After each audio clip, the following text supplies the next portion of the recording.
this is different. This is magnificent, man. And I like this. I enjoyed myself to the fullest, and I can't wait to come back on. I can't wait to see it, see more of the people on here. And it's also wonderful to hear people talk sanely to each other. I mean, yes, pain is inevitable. I mean, there's a reason we have these sensors in our body. I mean, they're warning signs. In other words, something hurts. Obviously, something is amiss. That's the standard, especially on film. When the film, the cameras weigh in on your soul. If you commit to not putting crap out there, you can actually make a difference, certainly for yourself, and maybe something about the soul. And we're just beginning to unlock and comprehend the true nature of the universe, in my humble opinion. And we still have no definitive proof that life exists outside of our solar system.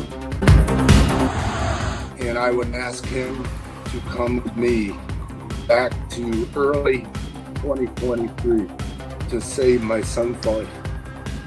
My father passed away. She's an only child. Her mother had passed away. She didn't have any family. And she asked me to walk her down the aisle.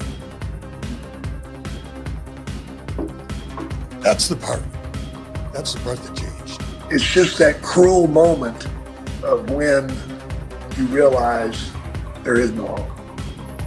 That tears at me, but it doesn't tear at me anymore because there was hope. I hung on just long enough to come out the other side.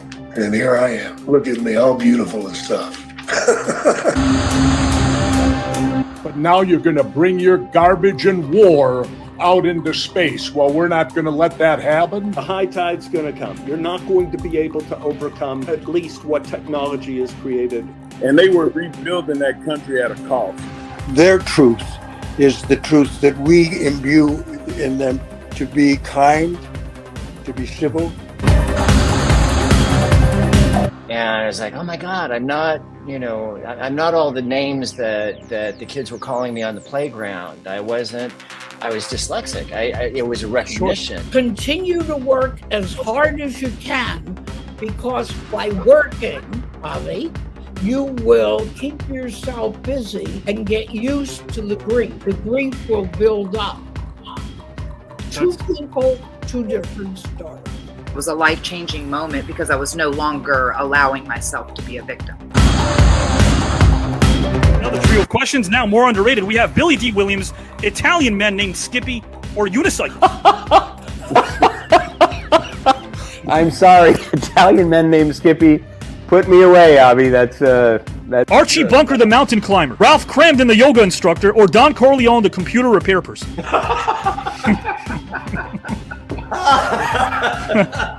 It's clearly an issue with the hard drive.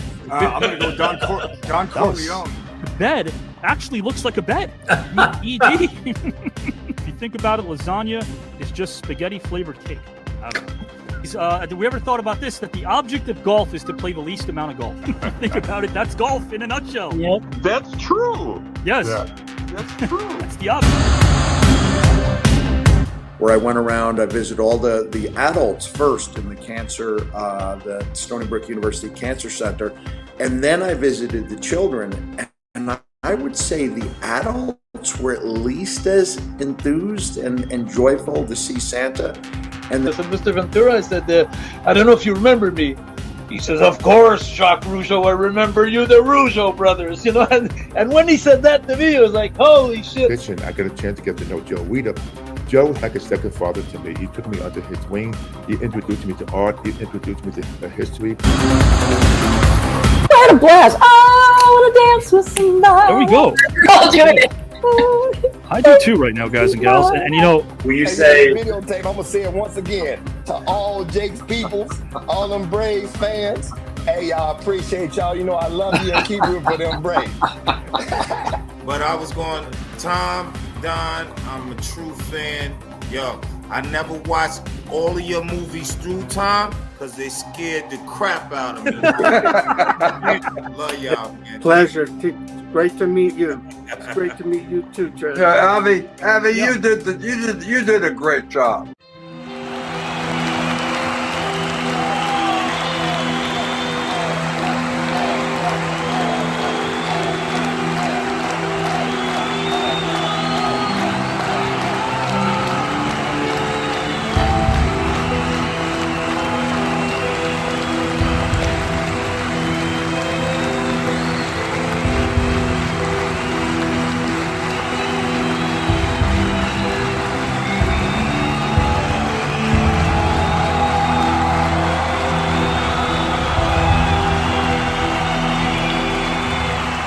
John Amos. Man, what an introduction. I hope I can live up to that. God bless you. Last name McMahon, first name Jim. Welcome, my friend, to the second round reveal show.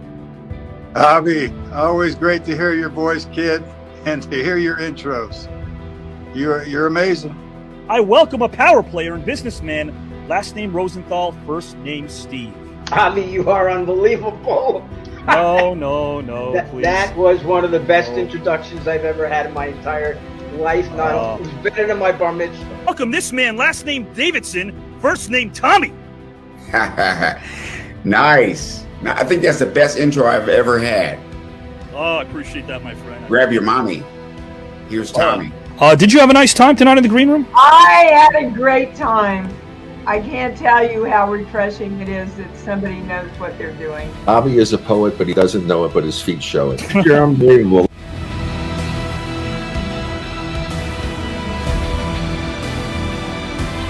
$15,000, trip for 2 to Greece, winning it all, competitive juices. Are they all there, Joe? Man, the competitive juices don't stop. Robert, would you like to win this entire tournament?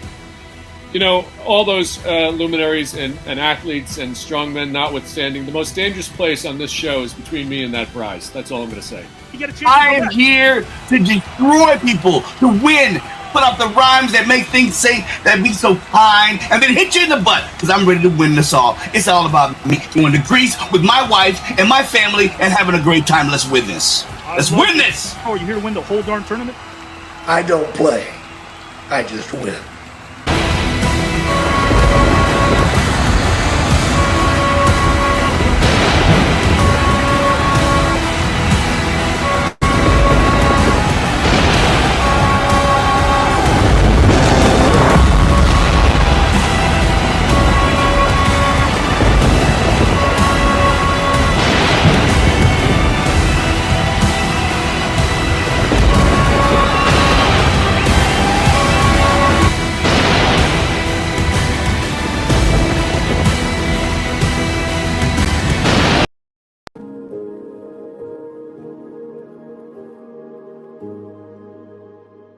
There are those of us who like to venture to the unexplored, to see the beauty in the strange and unknown.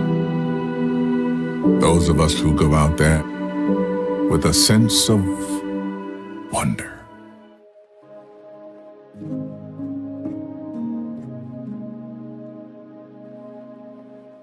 It's the magic of risking everything for a dream that nobody sees but you. Beyond this place of wrath and tears looms but the shadow of the shade. Yet the menace of the years finds and shall find me, unafraid. God, it matters not how straight the gate, how punishment charges the scroll. I am the master of my fate. I am the captain of my soul.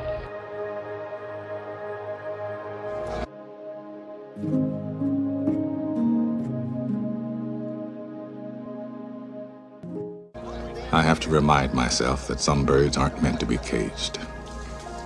Their feathers are just too bright. And when they fly away, the part of you that knows it was a sin to lock them up does rejoice.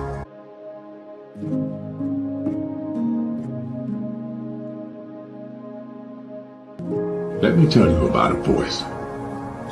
The one that whispers. It tells me what's right and what's not, when to leave and where to go. It's not Shakespeare. It does not speak in memorable lines. My inner voice always gives it to me straight. Tells me who my real friends are, when to say yes, when to say no.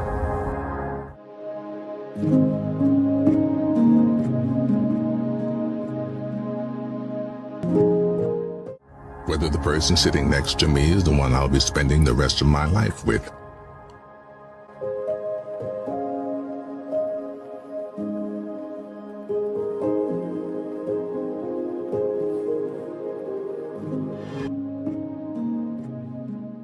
You already know that dedication, hard work, and perseverance gives positive results.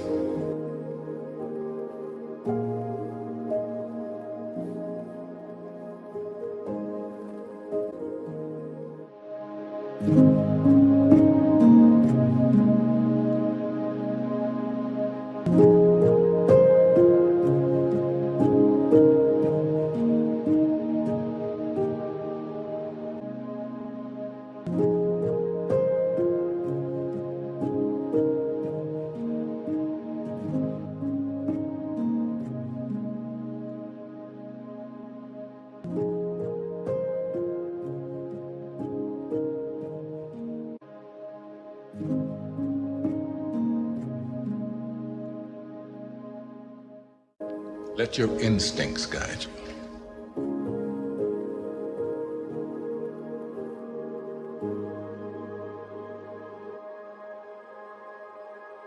Your 15 minutes are up. You better start thinking of something else.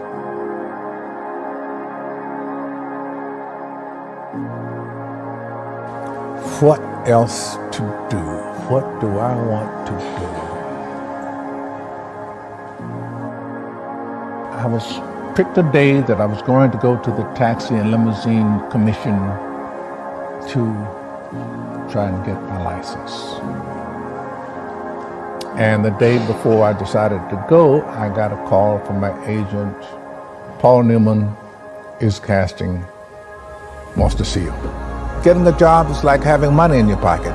If you got it, you can get it. Strangely enough, so this was in September. By October, I had a TV job, an off-Broadway show.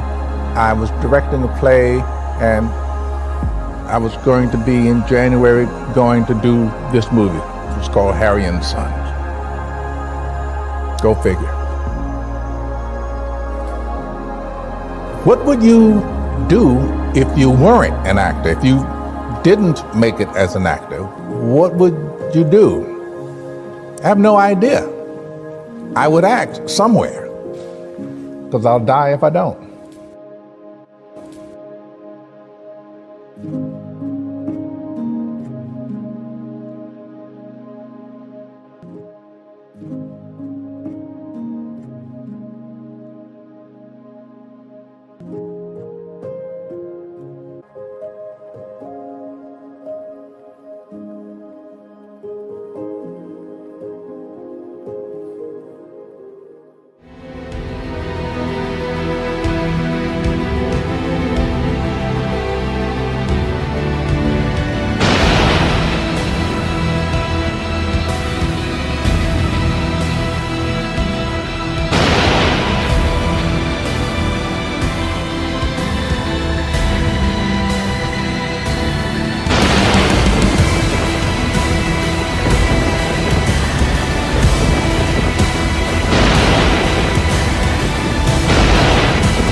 Basketball Hall of Fame and one of the NBA's top 50 players. And I'm really excited to tell you about my new relationship in the broadcasting world with the new network. It's TKN, and a young man named Avi Klein has poured his blood, sweat, and tears into creating this new network and assembling an amazing group of individuals to co-host shows with him throughout the network, covering everything you can imagine.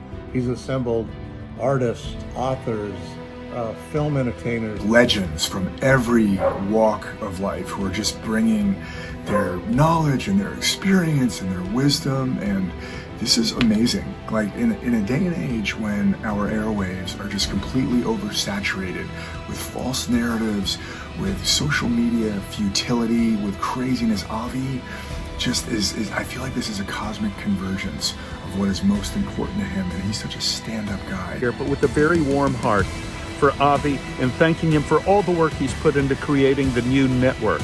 For me, I have just a teeny part of this in terms of having a program that's based on storytelling, where I get to share some of my stories with you. I can't even imagine how hard Avi Klein works. He tells me he gets 4 hours of sleep a day, and I actually believe that, because Avi is so passionate, he works so hard, and tune into Avi's network, because there's a lot of jewels that we're going to uncover. I'm going to be tagging up again with my great friend and tag team partner Avi Klein for Breaking the Ice, which will be just one show out of many that are part of the new network. He's very respectful, and he really connects with the artists and his audiences. And I felt like this guy's on to something, and I'm proud to be a part of this with him. Avi, congratulations. I don't know anybody that can talk as much as you. Seriously, I thought I could talk. You are unreal. But you do it with class, understanding, professionalism. You're simply amazing. I told you that when I first met you. And you ran off my autobiography. It basically was a book. It was simply fantastic. And to think that you do that every show. The thing is, you put out a stage out here. You give us a floor to go on of competition. And everybody can relate to having competition. I just think it's going to be, a lot of fun for people. I don't think people like this on the air. I don't think really. No, there isn't. I just think it's going to be I'm very interested in how people respond to it. Because I know it's going to be interesting and see if people tune in and stay tuned in. And I really hope they do. And I'm all yours, bro. Let's go out and make this work. All right. I'll talk to you soon. Okay. Bye.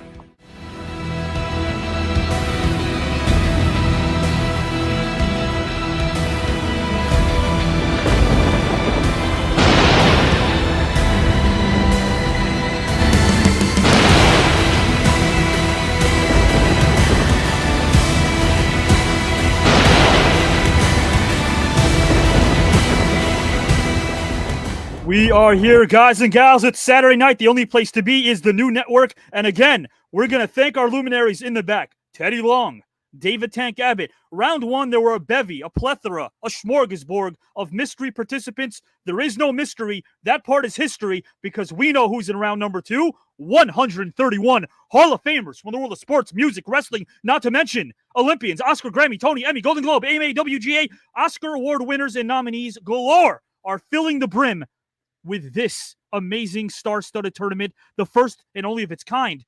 But I don't mind sharing my mind with you right now about what this tournament's really all about. Sure, 15 grand. Sure, guys and gals, a trip for 2 to Greece, 5 days and 5 nights goes to the sole winner. But we're putting something out, guys and gals, that drives away the sinner. What we're doing here is we're giving our heart and soul to all of you.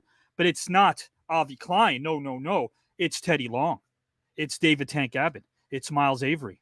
It's Joe Montana. It's Mark Henry. It's everybody else here sharing with you a bit of their lives. So we have to thank them for that because they, guys and gals, are salt of the earth human beings. They are here because they stand for something. They don't use their celebrity for something that we can't respect. We celebrate not the celebrity, but what they do with their celebrity. And we are proud of the fact that they're part of this amazing roster. And guys and gals and pals, I'm going to bring them in right now. But as far as that intro was concerned, industrial-sized air conditioners at your favorite B&B in Alaska would be rendered obsolete after witnessing that intro because we're all fired up. That much is a fact. You've all experienced luminary after luminary enter this virtual arena. Indeed, this tournament is stacked. I dubbed this vision of mine edutainment because I place emphasis on entertainment and education. Because on this station, we celebrate those that are passionate about their vocation. And this format is anything but the same old, so I thank you for embracing the innovation and expressing your constant elation. When talking about the most star-studded of all, this is a place where competitors convey their level of admiration while we marvel at all the information, passion, and perspiration while observing this wide array of talent that make up the population of strong-minded thinkers that enlighten us, which is why I subscribe to conversation, not controversy, because listening and applying is how we get to our destination. We're all so much closer than we are apart, which is why this show offers a demonstration of what's right about us as a society. So for the new viewers out there who have a fascination, sit back and enjoy as I put a cap on this verbal dissertation. Let's keep doing what we do and realize that our motto isn't some Sherlock Holmes mystery. A legendary director of Superman fame, my mentor, told me years ago, write your own history.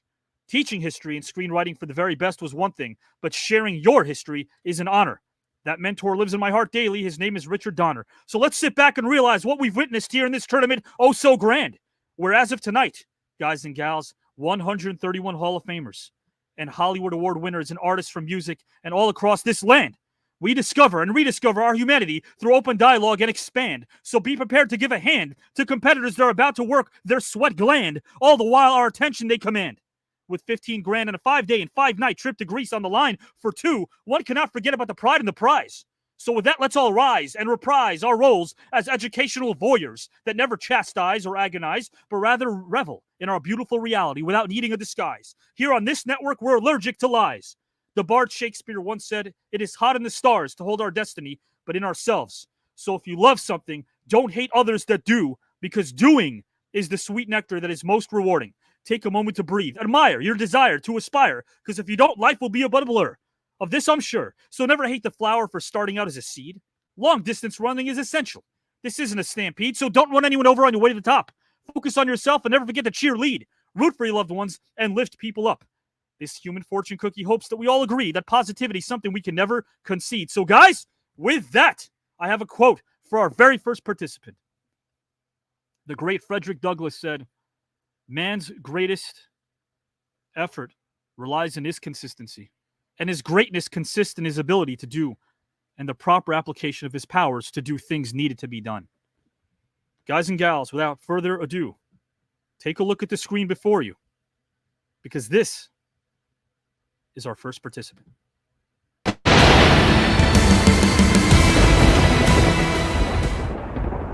Yeah, you know what our last thought would be? I think I did all right.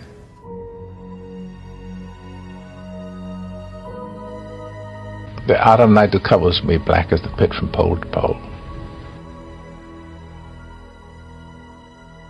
I think whatever God there may be for my unconquerable soul.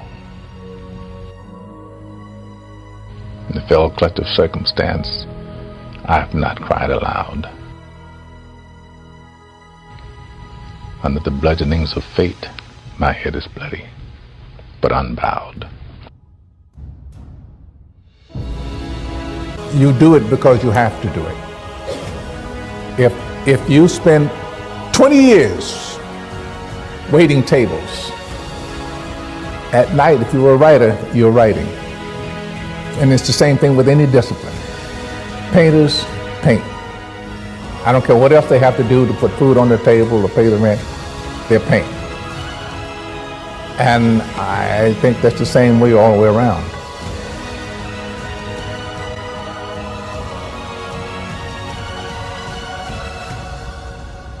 Writers write, painters paint, actors act.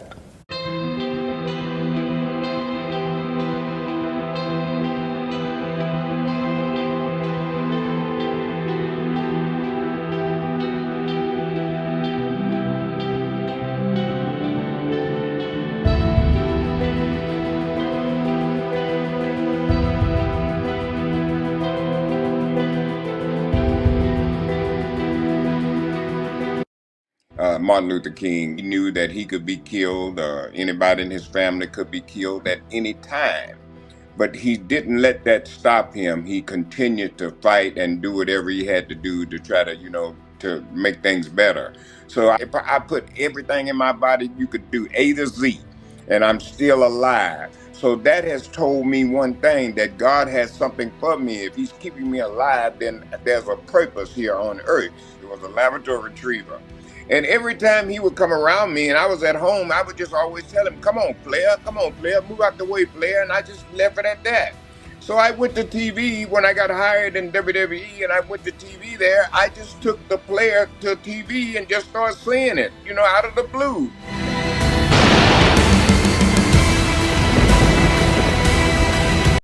An absolute legend of a human being, guys. His resume speaks for itself, but the human being he is, man, oh man, guys, he epitomizes the word class. He's from Birmingham, Alabama, which is where he went to elementary and high school. His vast array of talents were plentiful, as his guys and gals, Mix had many a tool. In 1968, he worked as a DJ in Jackson, Mississippi for WOKG.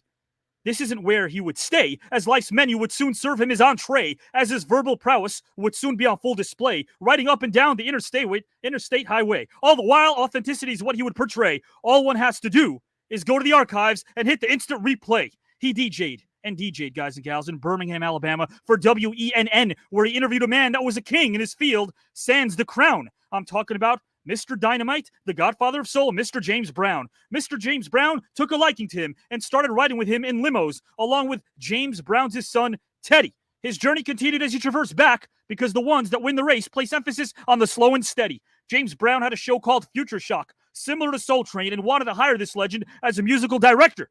But this wasn't his permanent calling, as his future was bright, like a bee collecting sweet nectar.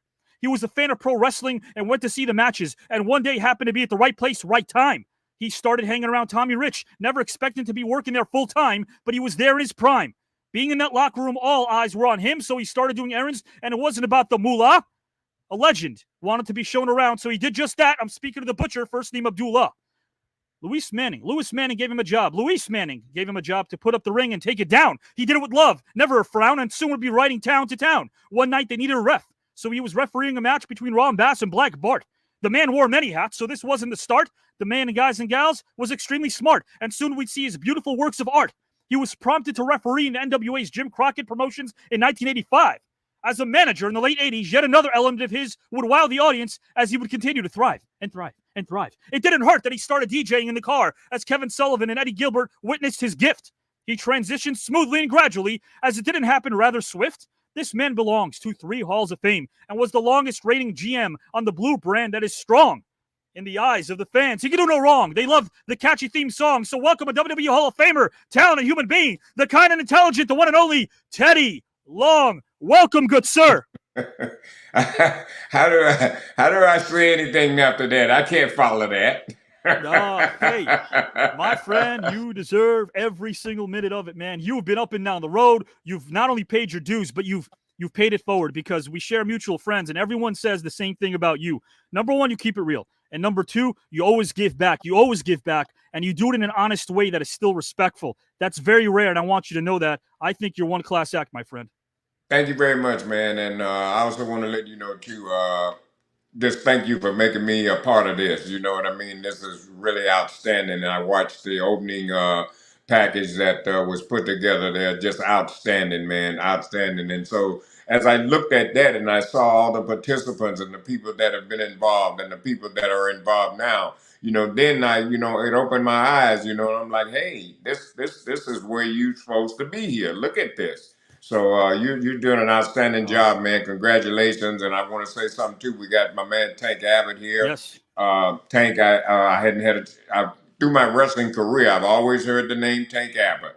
Never had anybody to say nothing bad about him at all. So I'm just honored to be here in his presence and glad to meet him. So Tank, holla at a player.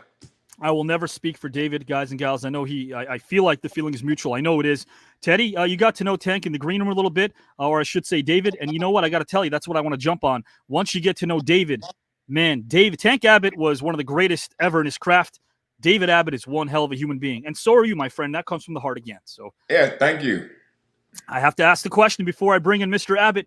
Teddy, again, 15,000 goes to the sole winner. There's 6 rounds in this. To all our new viewers, this is night number 1, round number 2. We did round number 1. There were a lot of eliminations, but guys and gals, again, 15 grand, trip for 2 to Greece, 5 days and 5 nights goes to the person who wins all 6 rounds. Teddy, are you here to win the whole thing, my friend? You can believe that, player. I love that, guys and gals. And guys, Michael Cooper again was on with Teddy Long. Shout out from Michael via text to Teddy when I told him he's on tonight. He said, man, I made a new friend in Teddy Long. I love that, Teddy. Hey, man, holla back, Michael. Love that, guys. And guys, Teddy didn't ask this, so I'm going to say this. Teddy Long and Mac Davis are doing great things in the podcasting arena. I'm going to mention that a few times because it's worth noting. These guys have great chemistry, and if you're interested in hearing some amazing tales, as only Teddy and Mac could tell it, got to watch their podcast. I'm going to put up a link very, very soon. My friend, I'm going to bring in Tank Abbott momentarily. I'll put you back for about 30 seconds or so and bring you right back in.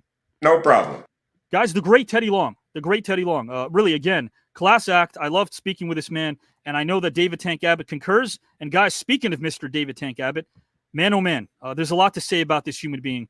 To me, David Abbott is become already a friend. He's much more than what you guys might remember him for being, which is an amazing fighter, but he's also an amazing writer, an amazing husband, an amazing human being. And I say that because that's what this show stands for. You know, if we can get the talking heads to realize that we can do this and still have the numbers and metrics while retaining our humanity, that's what it's all about. We're doing it over here, and we're staying positive while we're doing it. Guys and gals and pals, right now I want to bring in Mr. Tank Abbott, guys and gals. And again, he is a man that is worth mentioning when it comes to what he can do with life, because the 2 most important days in your life are the day you're born and the day you find out why. And he uses intellect in conjunction with his strength. He chooses to do the right thing in any moral situation. That's what makes David Abbott, guys, a man of might. So without, again, further ado, in case you missed round number 1, this is David Tank Abbott.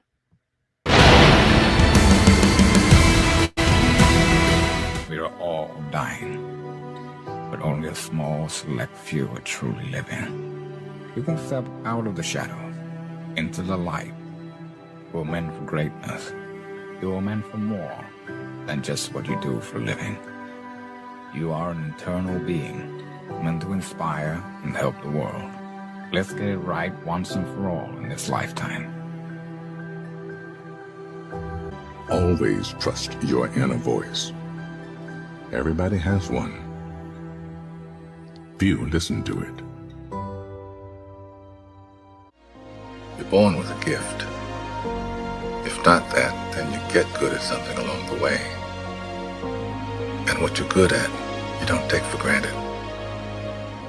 Be on time, know what you're doing, do it full out, give all you can.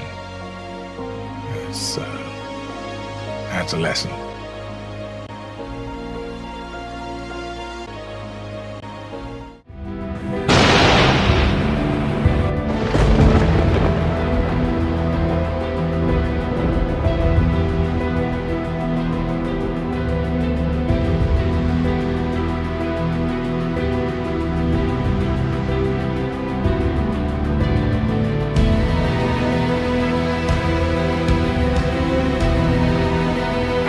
Sitting there going, oh my God, and the tears just pouring out of my face. And I was just like, God, no, I got to keep going. Left foot in front of right foot. I wake up and go, holy smokes, I'm alive.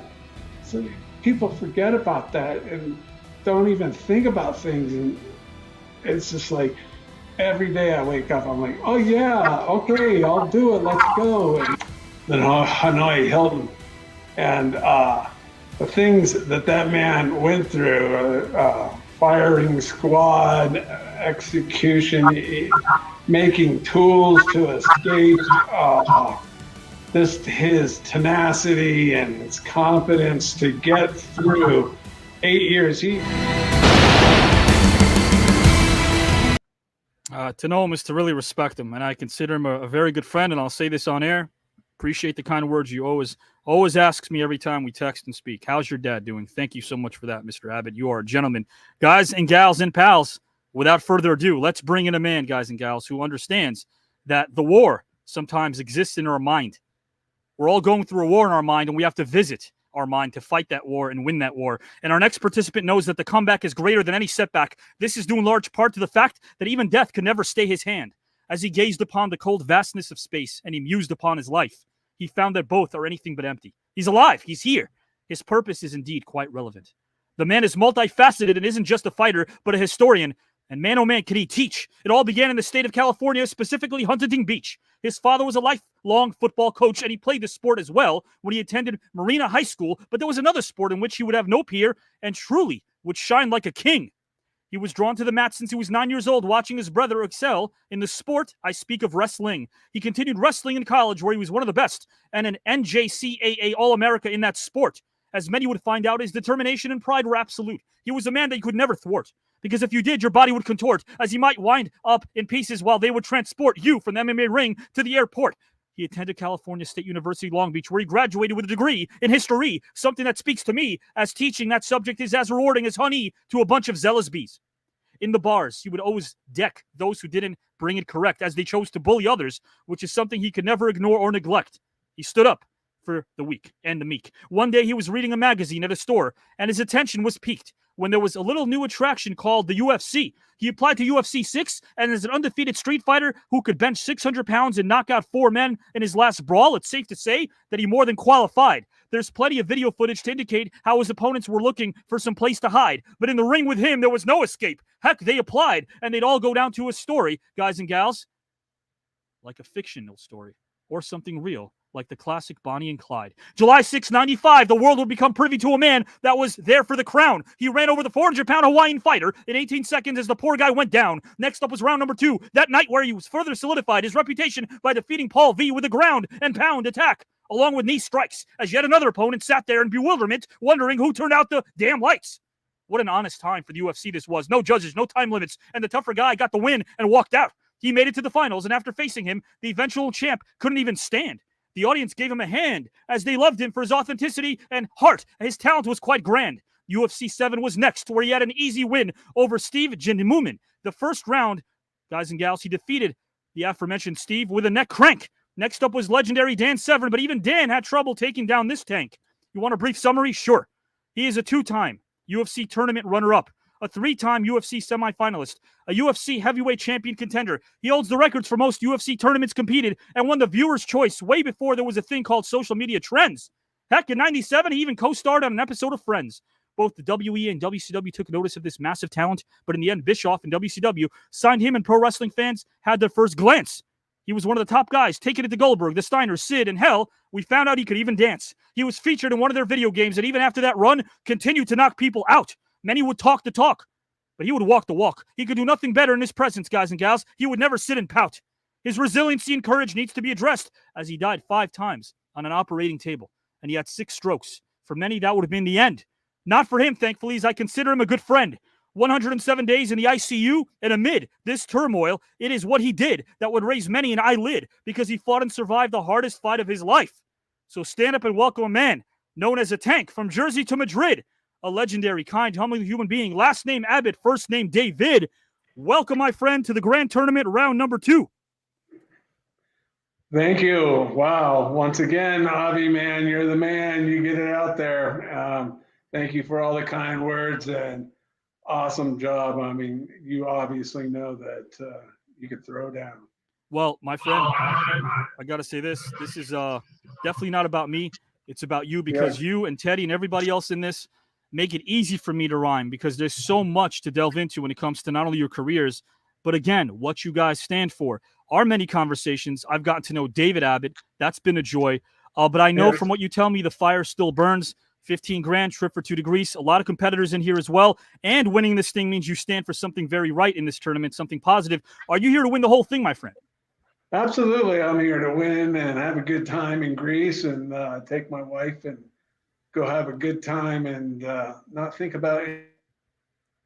I love that, guys and gals. Guys, let's bring Mr. Teddy Long, who again praised Mr. Abbott. Abbott, of course, the same thing with Teddy. We had a good time before the show began. Teddy, Dave, Teddy. Yes. Yes. Nice meeting you earlier. I heard what you had to say, and likewise back to you. It was cool rapping with you. Hey, no problem, man. Thank you, sir. You're a true legend. There's no doubt.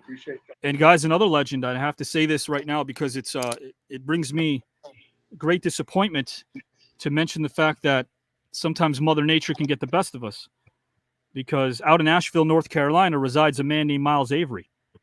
And Miles is dealing with a lot right now, guys. That hurricane hit really hard in that area. If you know Miles, you know that he's punctual, timely. The man had barely any juice on his phone, and at 9-10 a.m. was the last time I heard from him, was texting me, telling me he'll try his darndest. And man, is okay if he doesn't get eliminated, because he really wants this. He was on with David Abbott a few weeks ago in that big mega reveal show that we had. Miles, guys and gals, if he obviously signs in, then he'll compete. If not, we'll take it to you, the fans, of course. But we love Miles Avery. We love what he stands for. Remember, guys, 2 out of 3 advance. If it's a trio, if it's a triple threat match, 2 out of 3 advance. David Abbott, Teddy Long, they got their topics. We'll kick things off right now with topic number 1, which is something I called rebounding through resiliency. Because according to the dictionary, resilience is an ability to recover from and adjust easily to misfortune of change. Much as we want to move forward and back into the light, sometimes there's eerie reminders of days that could be filled with darkness. Sometimes that could feel inescapable. Sometimes people judge. Communities whisper. Loved ones die. But in that time of darkness, there's a purpose that's born. And even though it can be dark, our desire to move forward turns into a need to move forward, a need. And that need begets a will to move forward. And we begin to see that we have options for our lives. We find out that option B is there, and option B may be the only letter you need, even better than the letter that precedes letter B. Persevere, guys. That's the topic. Right now, guys and gals, I'm going to ask Mr. Teddy Long to take it away first. The question I have for Teddy and for Mr. Abbott as well, can you provide, Mr. Long, a detailed example of a time in your life where resiliency led to success. The example you can provide could be an example of either personal or professional success. The floor is yours whenever you'd like, good sir. Well, I wanted to speak on it like this. I think the last time we spoke about it, I think we were at the end of the conversation. We were talking about I'd put everything from A to Z in my body. Well, let's talk about this resilience. What has happened for me is certainly great, and it's all about God. That really made me believe. I mean, I've always believed in God, but really, I've had some experiences that I know that nobody else could have saved me or took care of me but God. And I'll give you a perfect example. When I first, my first calling was radio. I was a disc jockey on a radio station, and I was working in Jackson, Mississippi at WOKJ. And I was taking something they call Sycanol, the medical name for them, but I think the street name they were called Red Devils. And they were like downers, so I was taking those. So I took some of those one night and I passed out right on the radio. I was on the radio. I passed out. Some guy, one of the DJs came to the radio station, got me out of the chair and continued the show. Well, anyway, I went in the back, and so they sent me home. So they asked me too. They said, "Are you okay?" I'm like, "Fine, yeah." So I got in my car and I drove and I left that radio station, and I remember stopping at a red light. And last thing I remember this to the day, and this was in 1968. The light changed to green, and when that light changed to green, I remember driving off. And when I came to again, I had hit a utility pole, and if anybody had been in the car with me, I would have killed them because the pole came straight through the windshield on the passenger side. Well, the dash caved all the way into my chest, which gave me a punctured lung. I had that to happen. They had to get a acetylene torch, cut the top out of the car in order to get me out. They had to pull me out of the roof, out of the top of the car. So I survived all that, okay? Now, after I survived all that, I still didn't learn anything. Back to Birmingham, I lost my job on the radio station because of the drug use. So I go back to Birmingham, go back to my home. I try to get another job, but I don't get a job. So I end up with the wrong people and I become a heroin addict. So I started shooting heroin in my veins. A lot of people don't know this, but this is my true story. Well, after a while with heroin, I got to a point where I was tired of being tired. So I went to God. I know what I did. I went to jail. I got put in jail. And, every time you go to jail, you start praying to God, "Oh, Lord, if you just let me get out, I'll be good. I won't do this no more." Well, God did let me out. I got out. I stayed in jail about 3 days. I got right out. God did just what I asked him. So I went right out. I went out like 5 days. I was right back in jail. They put me in this tank where it was like a withdrawal. They didn't give me nothing. I just had to go in there and just stay in there and suffer each and every day till finally what the heroin got out of my system. But what I came to realize is when I went back to jail, it didn't bother me because I said to myself, "You lied to God. And if you lie to God, God will punish you." So I was ready to be punished. I didn't worry about it no more. I said, whatever they give me, 5, 10, I don't care. I'll take it because I did it to myself. But God knew I was ready to change. So I went to somewhere like a halfway house or something. And I stayed there about 2 weeks and I got out of there and I never used another drop of heroin in my life. I stopped using heroin on my own because I realized this. Heroin is just like just say this. Say if this is cocaine, if I don't put it in my nose, it don't get there. So it's nobody but me. It's just that simple. So I don't want to commit suicide. I don't want to kill myself. So I finally realized, what my life means to me. And that's how I got into wrestling and I became a success there, thank God. Because I changed and God helped me change and he took care of me. So that's my story. First off, thanks for sharing that because that's deep and that helps a lot of people. We have a lot of people in recovery who always, and that's my question to you as well. Teddy, sometimes when you share your story to people, whether it's kids, whether it's people who are struggling, do you find that more rewarding than any professional success that you've ever achieved in your life? Yes, I do. And the reason I find that rewarding is because I'm alive and able to tell my story. A lot of people didn't make it. They died. They weren't able to share their story with anybody. So I'm telling you, if I can do it, I know you can do it. Because like I just said, man, it's simple. You put this stuff into your body. Nobody gives it to you. Don't tell me what you can't stop doing. If somebody told me right now take a gun and blow my head off, I wouldn't do that. So yeah, You know, yeah. it's a matter of accountability. And also you gotta start remembering you have to love yourself. That's Yes, what sir. you gotta realize too. Come to the reality, you know, love yourself. If you don't went, all the stuff I done went through and I'm still alive, then I got something to know. God has a purpose for me. He ain't through with me. So my thing is this: the reason I stay in the gym right now, I've been in the gym over 20 some years, man, and I am constantly because I take care of myself. But my thing in the gym is if God's gonna keep me alive, let me help you out. There's a shelter that I frequent once a week, and they become my friends over there. I don't just drop off food. I like to have conversations with them. And there's a former educator there named Bruce, and Bruce is always a happy guy. And I tell him, I said, Bruce, you know, you've always had a smile on your face. You've never complained about anything. His line, I thought this was great. The writer to me, I'm like, I got to jot this down. His response was, I don't make enough money to be miserable. Just that simple. Just that simple, the simple life. And man, oh man, guys and gals, what's not going to be simple is, and I do want to kind of be able to bring this up to our new viewers, is voting. How do you vote, you may ask? Our viewers may be wondering this question, they may be pondering, and they would be right to think so. This is a legit question. How do you vote based on personal experiences? How can you vote? This isn't a case of Teddy or Tank being better than the other guys. It's who resonated most with you. That's what we're voting on. Who resonated most with you? Whose story resonated most with you? Because at the end of the day, I know this sounds very sappy and probably typical, but it's true. We're all winners because we benefit from these stories. It's what you do, the application of said stories. How can you apply these stories to your daily life? Teddy just gave us his heart and soul and mind, and I hope that you guys do something with it because that was real. Mr. David Tank Abbott, my friend, I will direct the same question to you, good sir. Take as much time as you like. Can you provide a detailed example of a time in your life where resiliency led to success? And again, it could be an example of either personal, professional, or both. The floor is yours when you are ready, good sir. Okay, here. Glad to hear about Teddy, and I'm glad he's still here with us and became in control of his life. And God bless him on that one. Thank you. Yes, my pleasure. Wow, where to start? My life has had one big, huge, life-changing event through luck and just everything. I come to a position where I believe everything is written.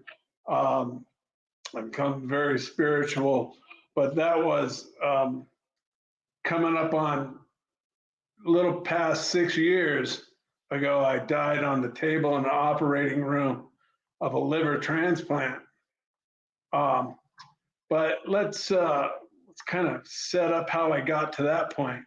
And that was when I was younger and wild and crazy young man, I used to like to have a lot of fun, and alcohol was a big part of that. I guess you could say I lived dog years because I crammed a lot of fun in those times.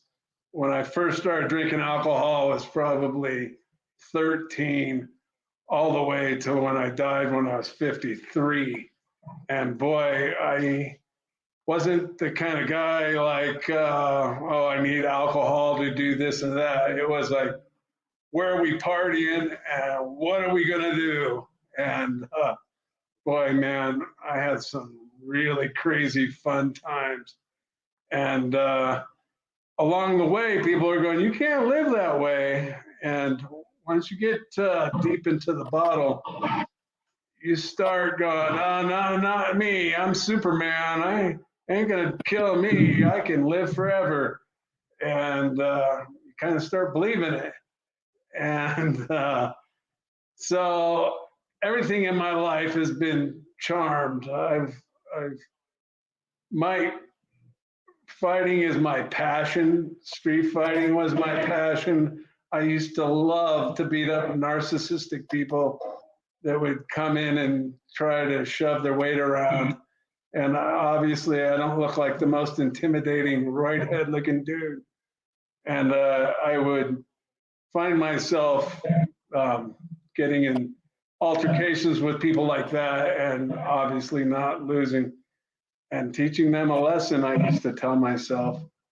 But so alcohol just kept on going. And then out of the blue, I was like, I'm going to get in some serious trouble and go to prison if I continue doing what I'm doing. And they invented the UFC, a martial arts show. And I was in jail for beating up a cop's son that lied on the stand and got me in trouble. He started a fight and I ended it, and I got in trouble. So, he was beating his girlfriend up on the street corner, and I wasn't at fault. He ended up losing and getting me in trouble. But when I was there, I found the UFC, or should the UFC find me? It didn't exist. There was no such thing as a sport. These people didn't train. There was none of this, what it is today. It was just real fighting.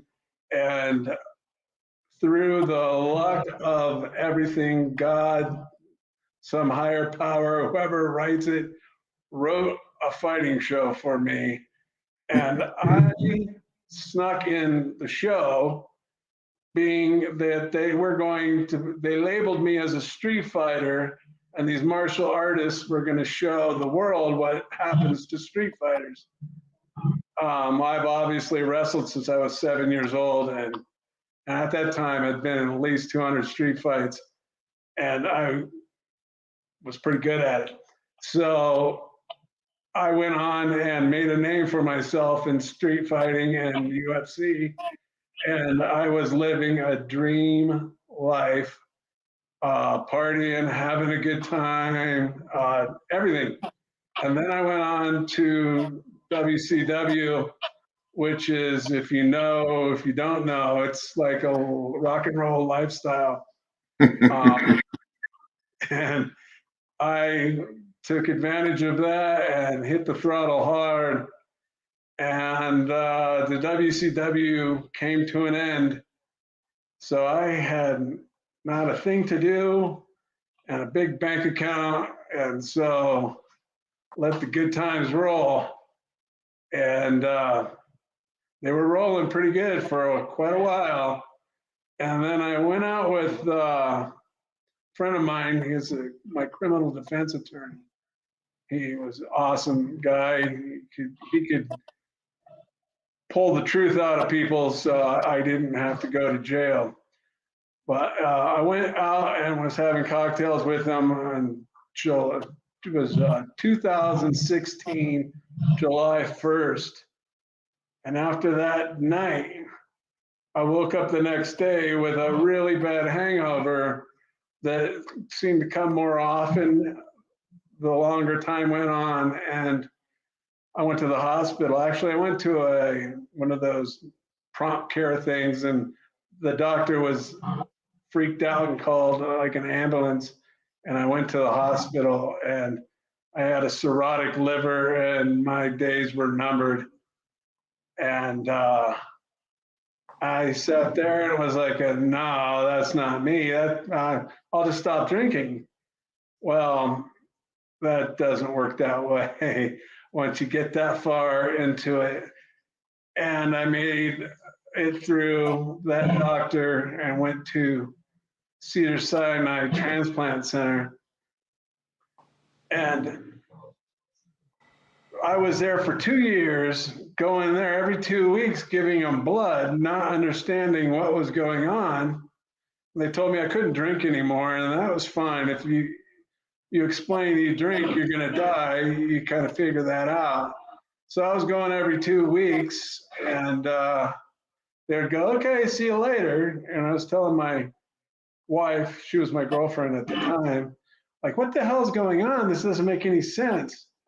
Until one day I went in and they go, we'll be right back. And, you're in a waiting room, office type thing, or a room.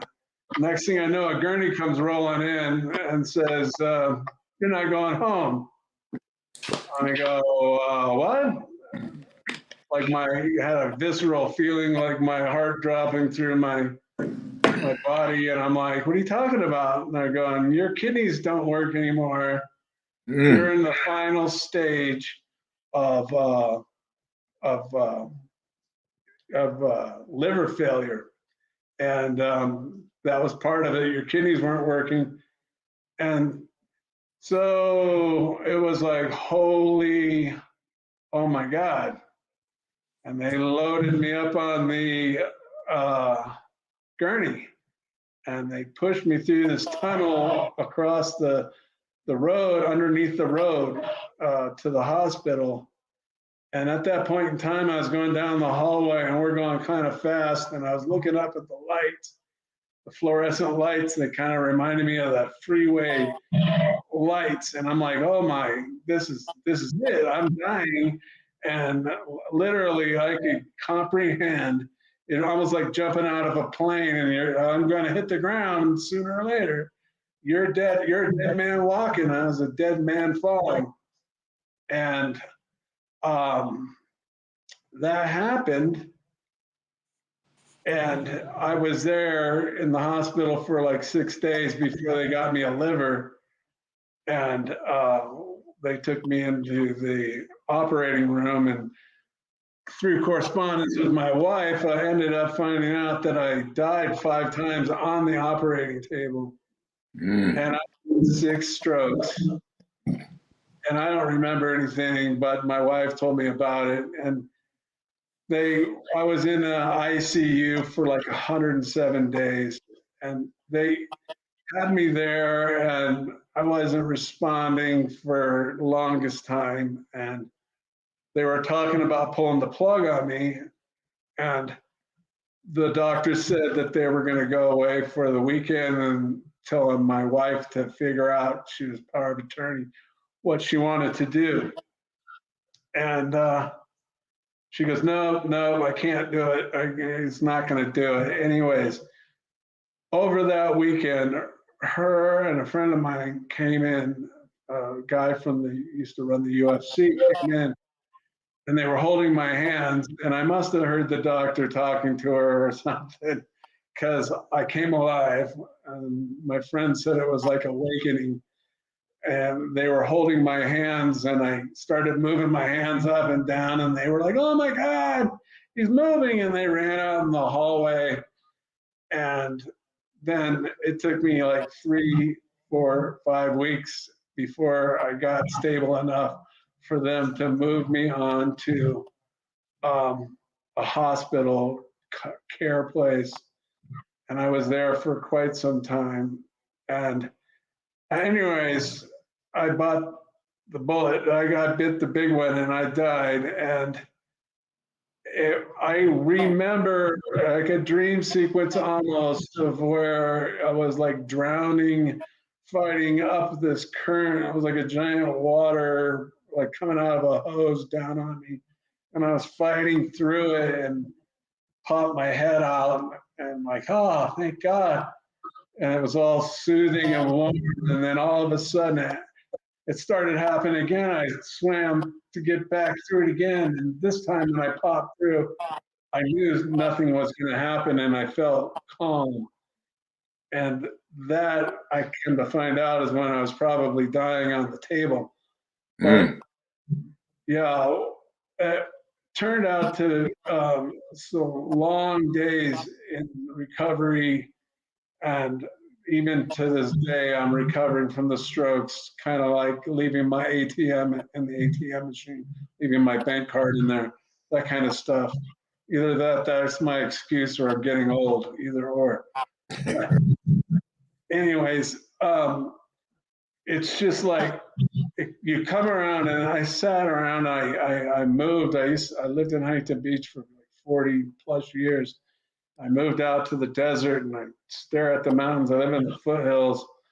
I stare at the mountains off of my property, and it's kind of like the dark night of the soul kind of thing.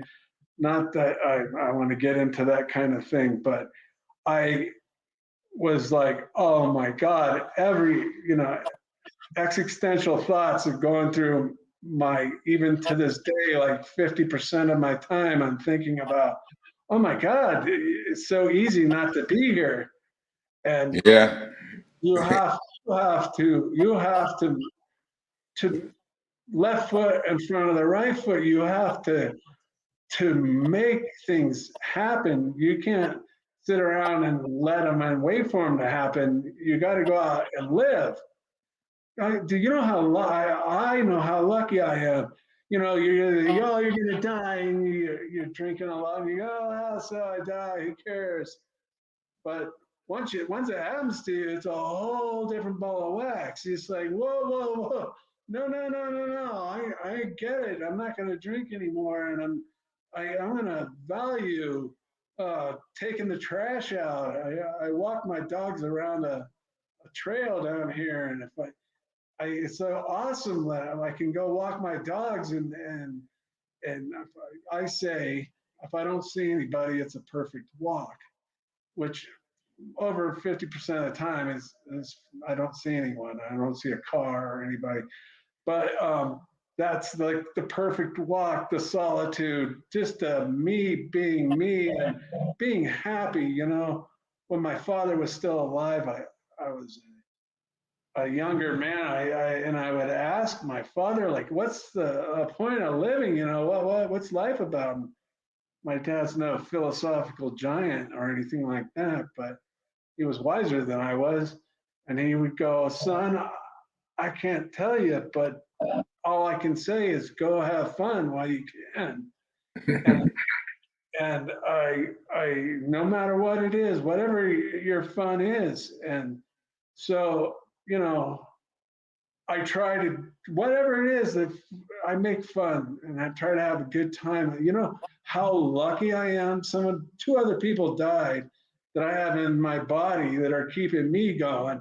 And I'm fully aware and appreciative of that fact, and thank their families and thank them for everything I got.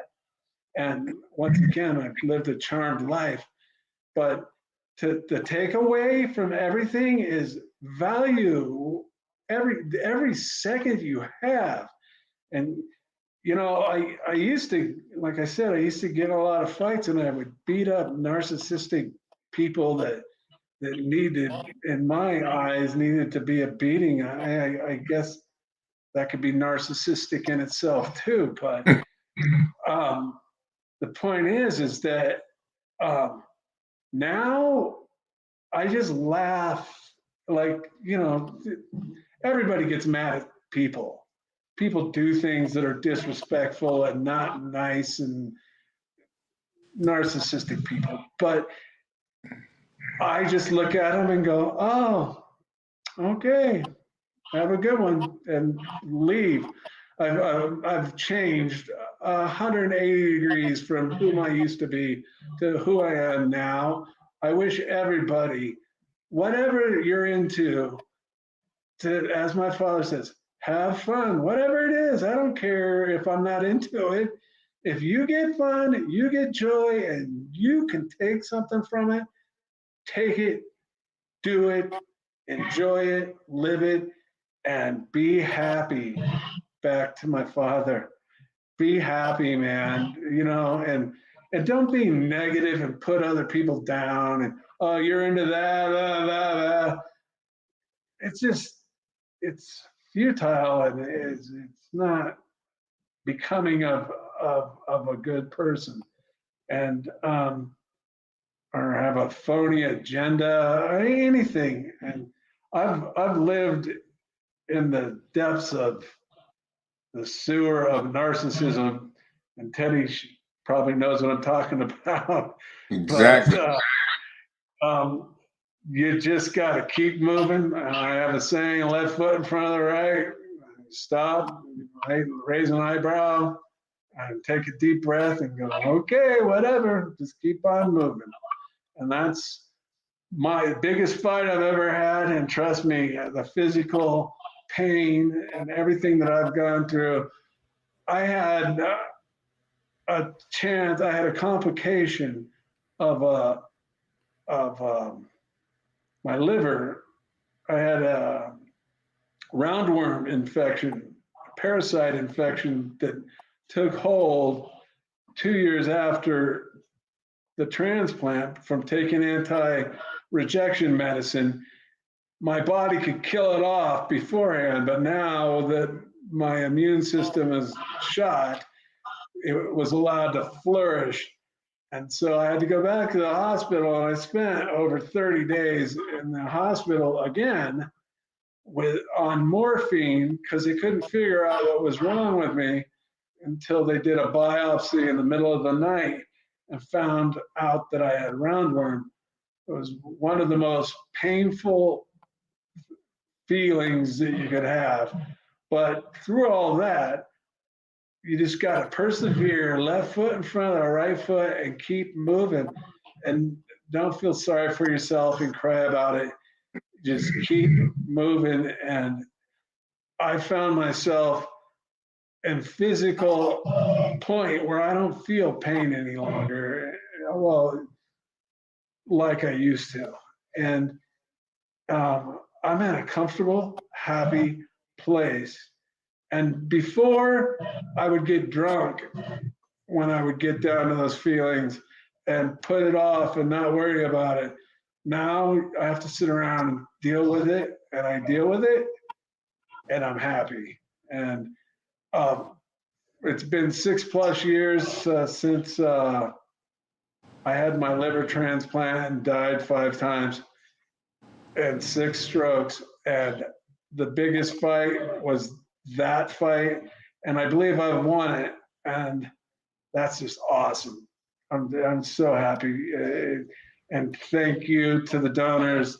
Thank you to all the professional health people that have helped me. Those guys are awesome. They're angels, and of course, my angel, my wife, she's awesome.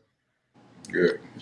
A big shout out to Mr. Abbott's wife, who's always been so very classy and enthusiastic and helpful. And man, you guys have been just great to communicate with. And I want to thank Teddy and David for their outlook before we delve into our final question. Guys, our final topic is upon us. But again, this is a question from Craig, who asked about, so I just want to let him know, the dark night of the soul. In case you all want to know, there's a phase of passive purification of the spirit in the mystical development. And it's described by the 16th century Spanish mystic and poet, Saint John of the Cross. That's always brought up. In case you want to know more about that, we could talk about that some other time. But yeah, dark night of the soul right there. Really, the light of our soul is shining through this broadcast because, again, it's not this rhyme or this tie or anything. It's David Abbott and Teddy Long. It's what they're giving us here tonight. They're giving us their heart and soul. So really thank them the way that you have, which is why I'm going to pull up your comments. Sharon, truly kind and inspirational. What a life. Respect.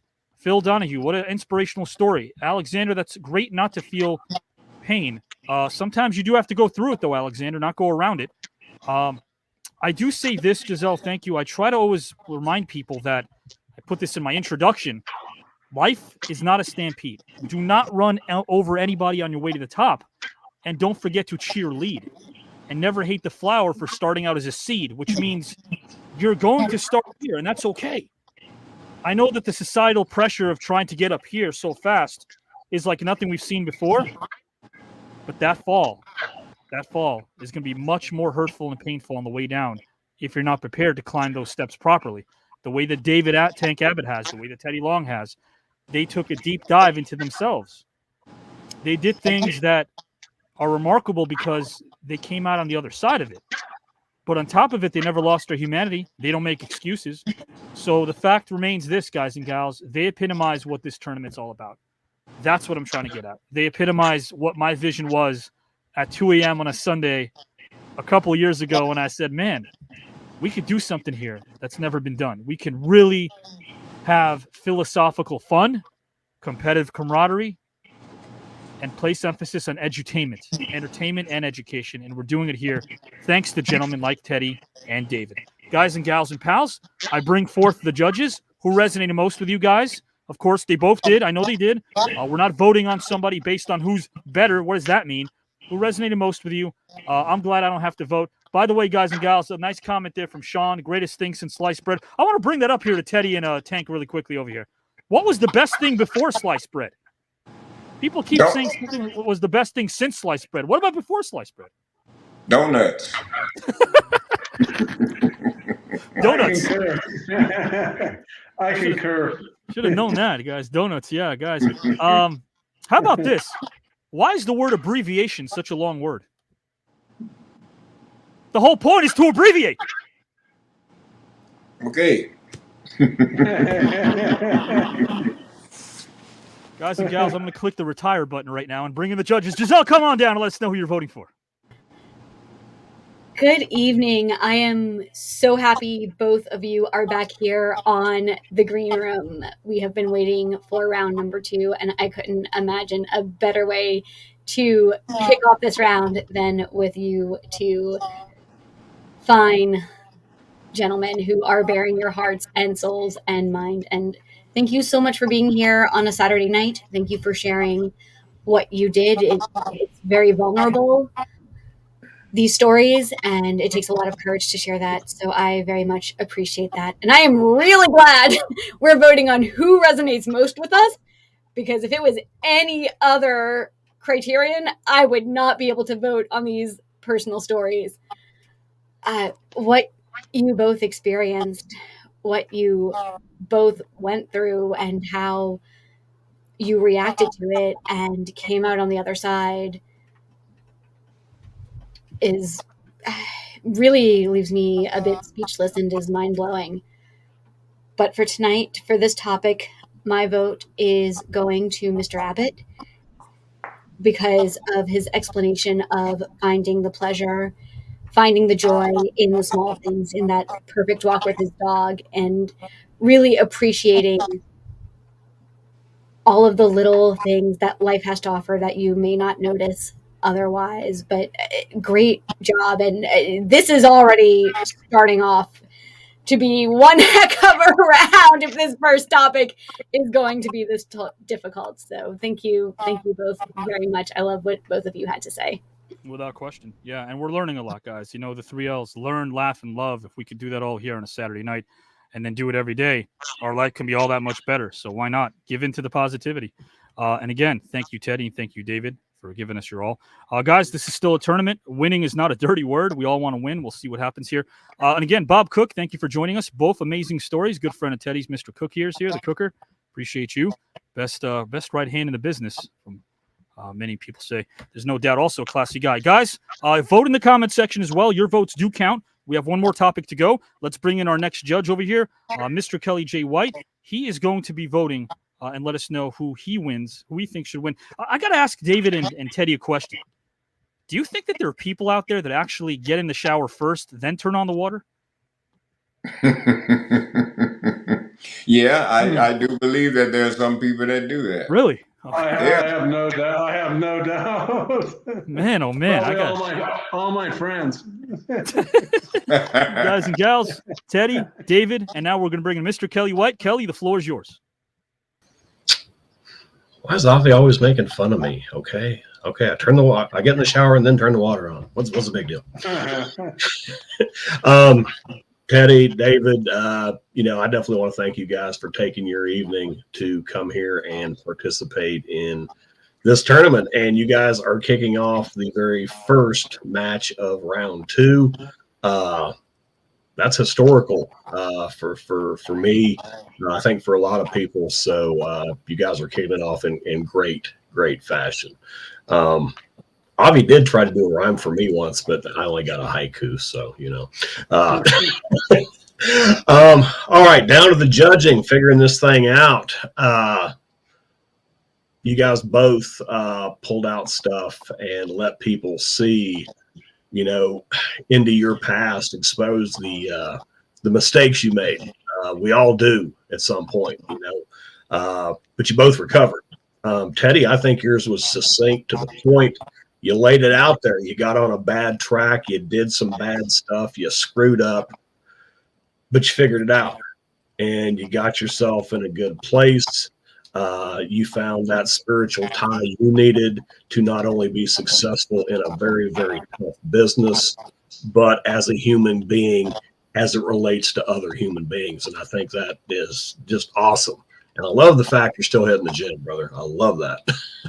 Yeah, it's like a drug. That's my drug. It is, always steady at it every day, man. Do something. I'm with you on that. David, Tank Abbott, man. Watched your career. Loved a lot of it. My wrestling career, you could say I kind of had a little bit of that. I was known for street fights. Fans bring the weapons was kind of my thing. So it was a good time. But man, the old alcohol, I got into that a little bit myself, so I understand it. Wasn't it too long though. I got away before it did any real damage. I was lucky, but I can understand, spending the time with it and ended up where you ended up, and just imagining, at the age of 53 that they say it's done, you're over, say you make your peace and go on, and not wanting to do that. I think the most fascinating thing is, the fact that you heard that and you fought back. And even though you died 5 times, had 6 strokes, you ended up back here. But the big lesson to me that, I don't want to have to learn personally is it took death to appreciate life. And I think I've told my kids, a smart person learns from their mistakes, but a genius learns from somebody else's. So I hope there's a lot of geniuses watching tonight that learn from what you've went through, David. Yeah, man. And, with that, I'm sorry, Teddy, but coming back from the dead just kind of hits in a spot, and I've got to give David my vote tonight, brother. Brother, listen, don't worry about me. David has a story. Believe me, okay? I would vote for him myself. Thank you, Teddy. Thank you. Mr. White, very eloquent words from Mr. White. Yeah, absolutely, guys. Topic number 2 now. But hey, again, let's not bypass the fact that Teddy and David are being very honest and very vulnerable, and we appreciate that, because maybe the broadcast arena needs a bit more of that. Maybe we can do that. Maybe we don't have to always worry about being the next big thing. Maybe we should be more focused on being the next real thing. Guys, David and Teddy definitely epitomize authenticity. Right now, we're going to start bringing up your votes, and then topic number 2. David and Craig vote for Tank. Bob votes for Teddy. So we're going to tally this in the back here, guys and gals. Thank you again. They are letting us in, and that's why we are winning no matter what. We are benefiting from this. Maybe we could all wake up geniuses tomorrow because we did soak it all in from Teddy and Tank.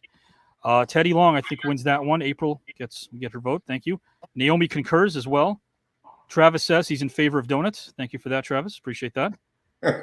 Don't be so vague. Which kind of donuts? Let us know. Teddy, what's your favorite donut? Glaze? Okay. Yeah. David, do you have a favorite donut? Oh, yeah, chocolate bar. There you go. Okay. I like the jelly ones, but they don't put enough jelly in there. Consult KP says Teddy Long. Okay. We have more guys and gals.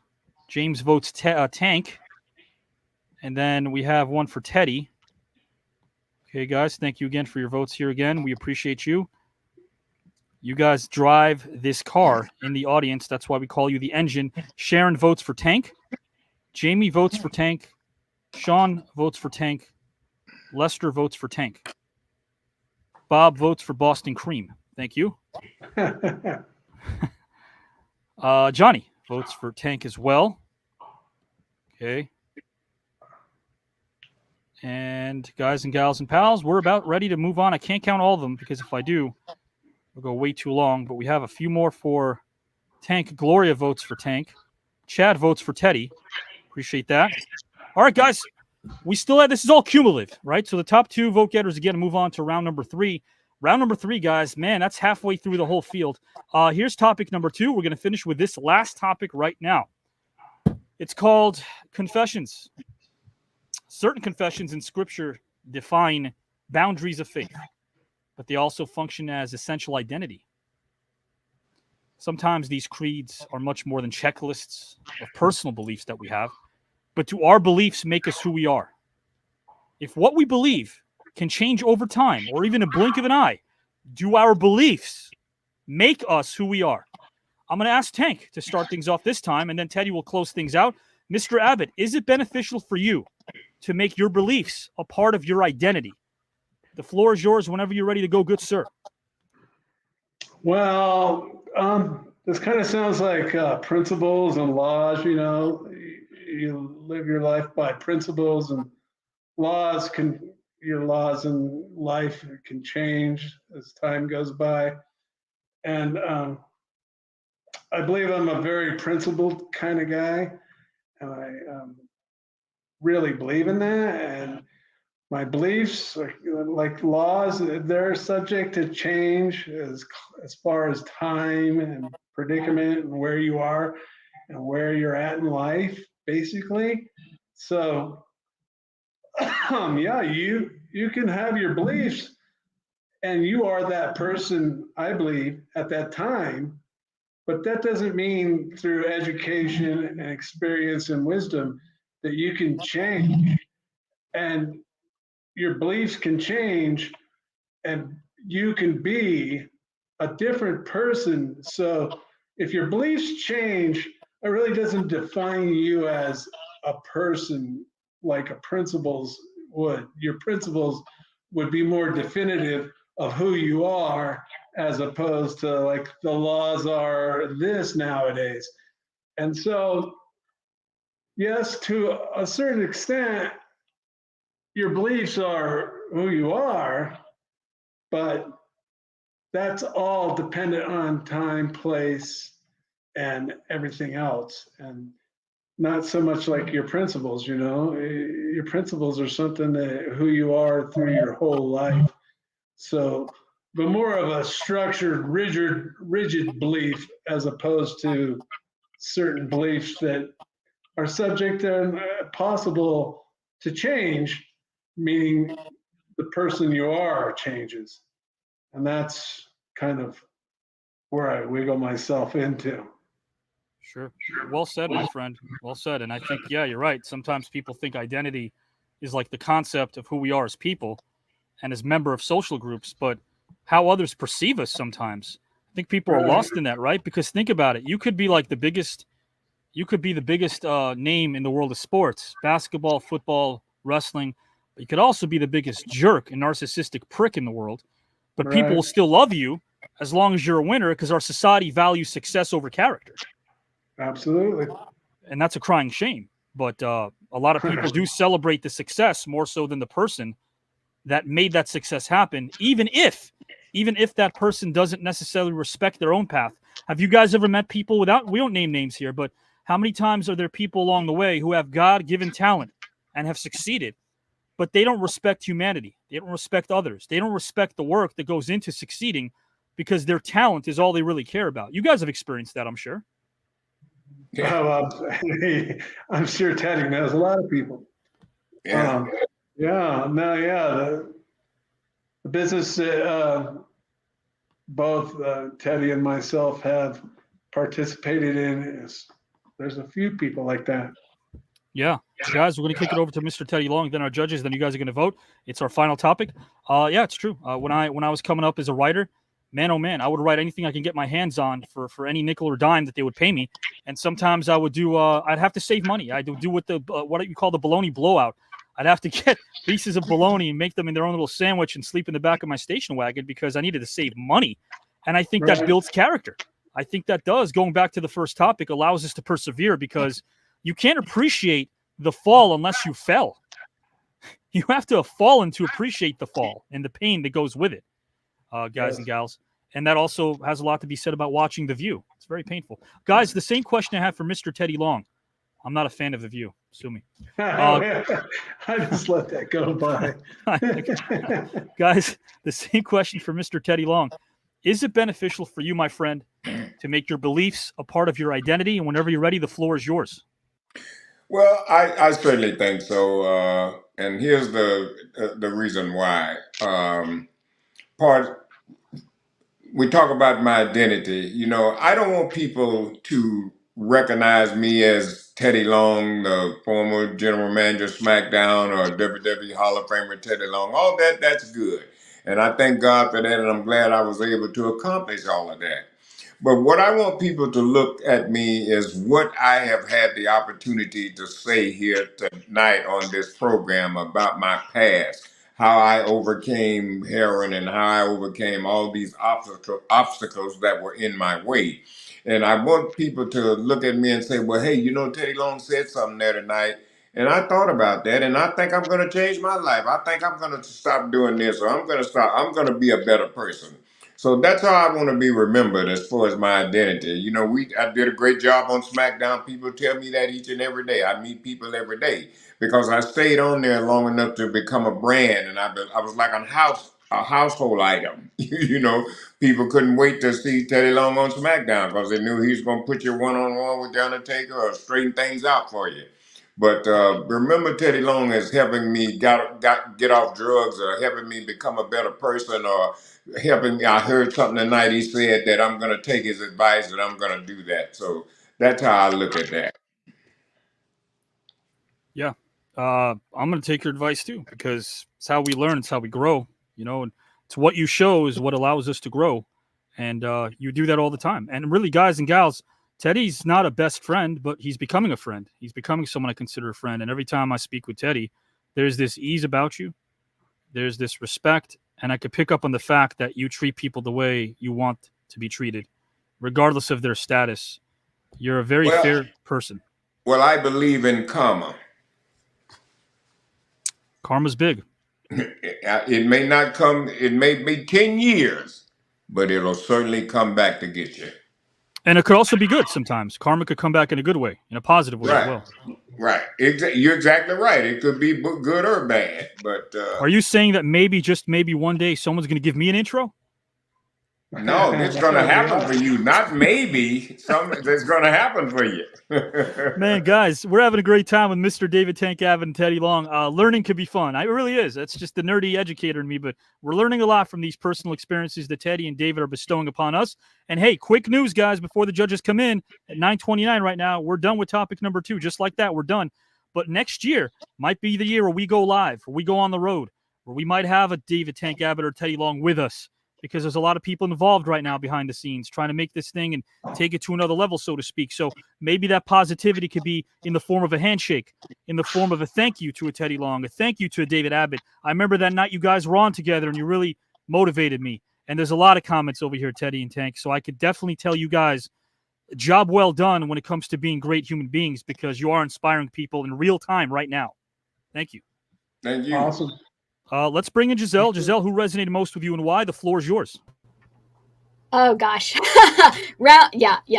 Everything I said before about topic 1 definitely applies to topic 2. Round 2 is going to be tough if this first night is any indication of what we can expect. Great job. Again, thank you so much for sharing your thoughts on this topic, Mr. Abbott. Recognizing that people can change and your beliefs can change, and that can form who you are or reform who you are. Beautifully said. Mr. Long, the opportunity to share what you share and being known as so much more than your job. I know as a storyteller, as an entertainer, as a performer, so much of my identity is tied into my career path. And the fact that you're on the show, that you're here, that you want to be known for so much more than that and shared your stories with us tonight, that is why my vote is going to you for this second topic. Thank you. Appreciate that, Giselle. Appreciate you as well. Appreciate you in the back listening and really taking it all in, as is Mr. Kelly J. White. Hello again, gentlemen. Yeah, Giselle's right. It stays tough. It stays tough. I'm sure round 2 is going to be tough to judge all the way through. I am glad, and she said earlier that we're going with what spoke to me the most. And David, I definitely agree. Yeah, people change. I mean, imagine a world where people didn't.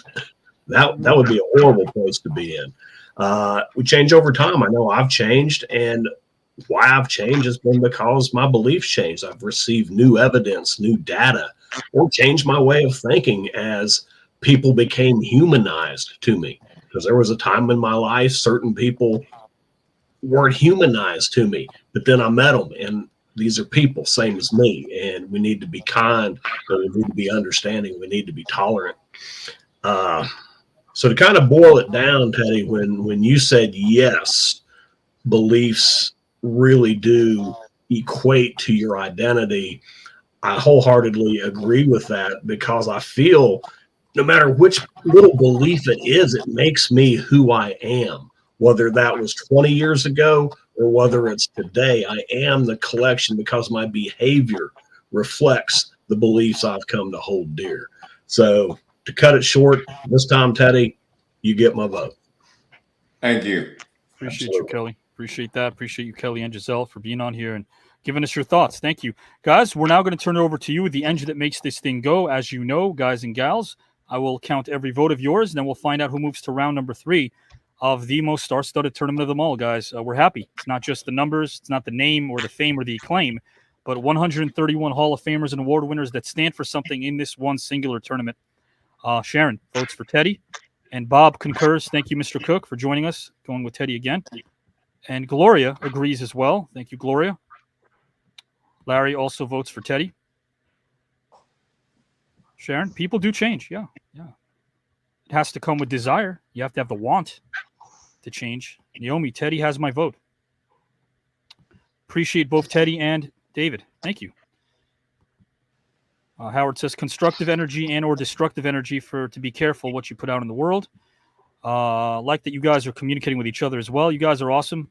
Appreciate you again. 2 million views right now, guys and gals, in total. We appreciate what you've done by showing the world that you can have a lot of fun and be positive at the same time. Some more votes coming down the pike. Chad votes for Teddy. Tough votes indeed. You're right. Julio, love being able to come home after a long day to an amazing TKN show. Excited to see Teddy and David. This is amazing. Thank you, Julio. Appreciate that. Jamie says Teddy gets my vote this time. Well done to both of you. Okay. Jarrell says, my vote is for the player in the middle. Holla, holla, says Jarrell. Thank you. Holla back. There you go. April says Tank wins that one, I think. Thank you so much for your vote as well. Guys, we're at the 11th hour here at the Shank. Johnny says I vote for Teddy. Sean concurs, and so does DJ Solo.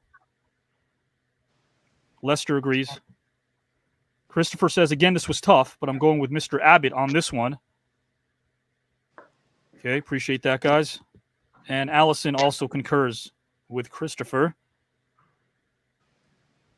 Here we go. The bad pun. $2 bills. I have a $2 bill. Do you guys have a $2 bill? I have one. No. I don't have one. Are you guys collectors? Do you collect anything? Rocks. No. Rocks.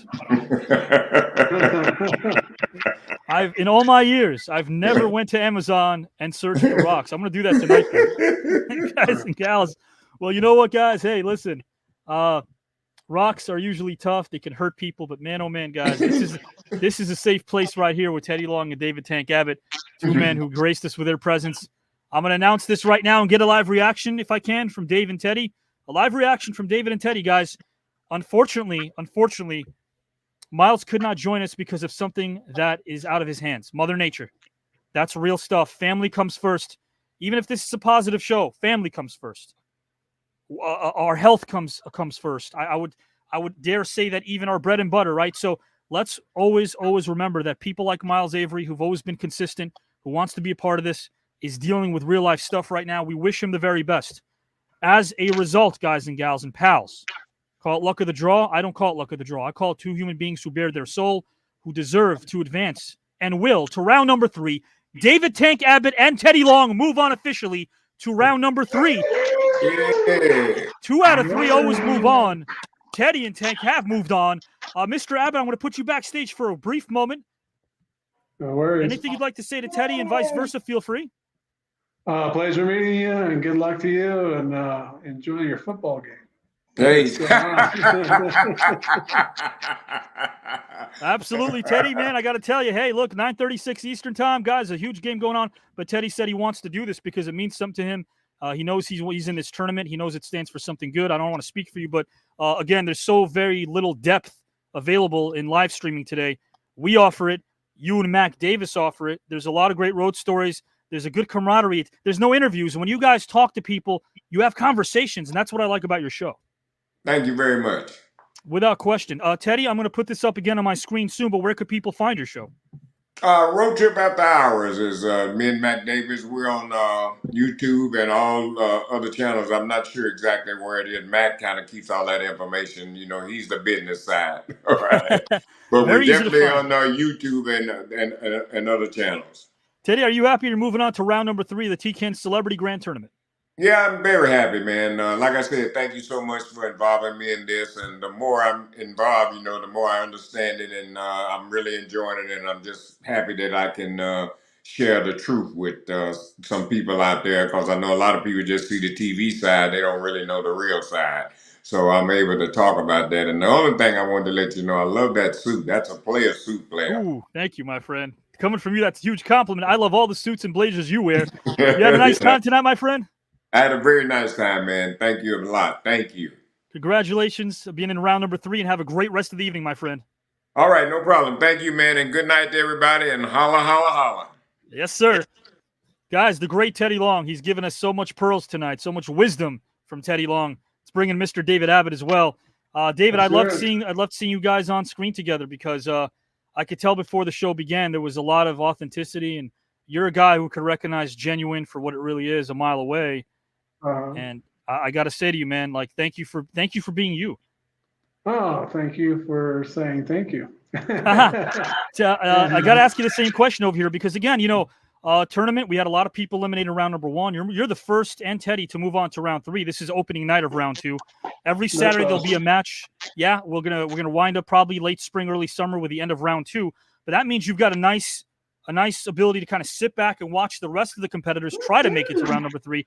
How does it feel being in round number 3, my friend? Oh, it's awesome. You know, I'm just along here for the ride, and enjoy listening to everybody, and hopefully everything falls out the way it should.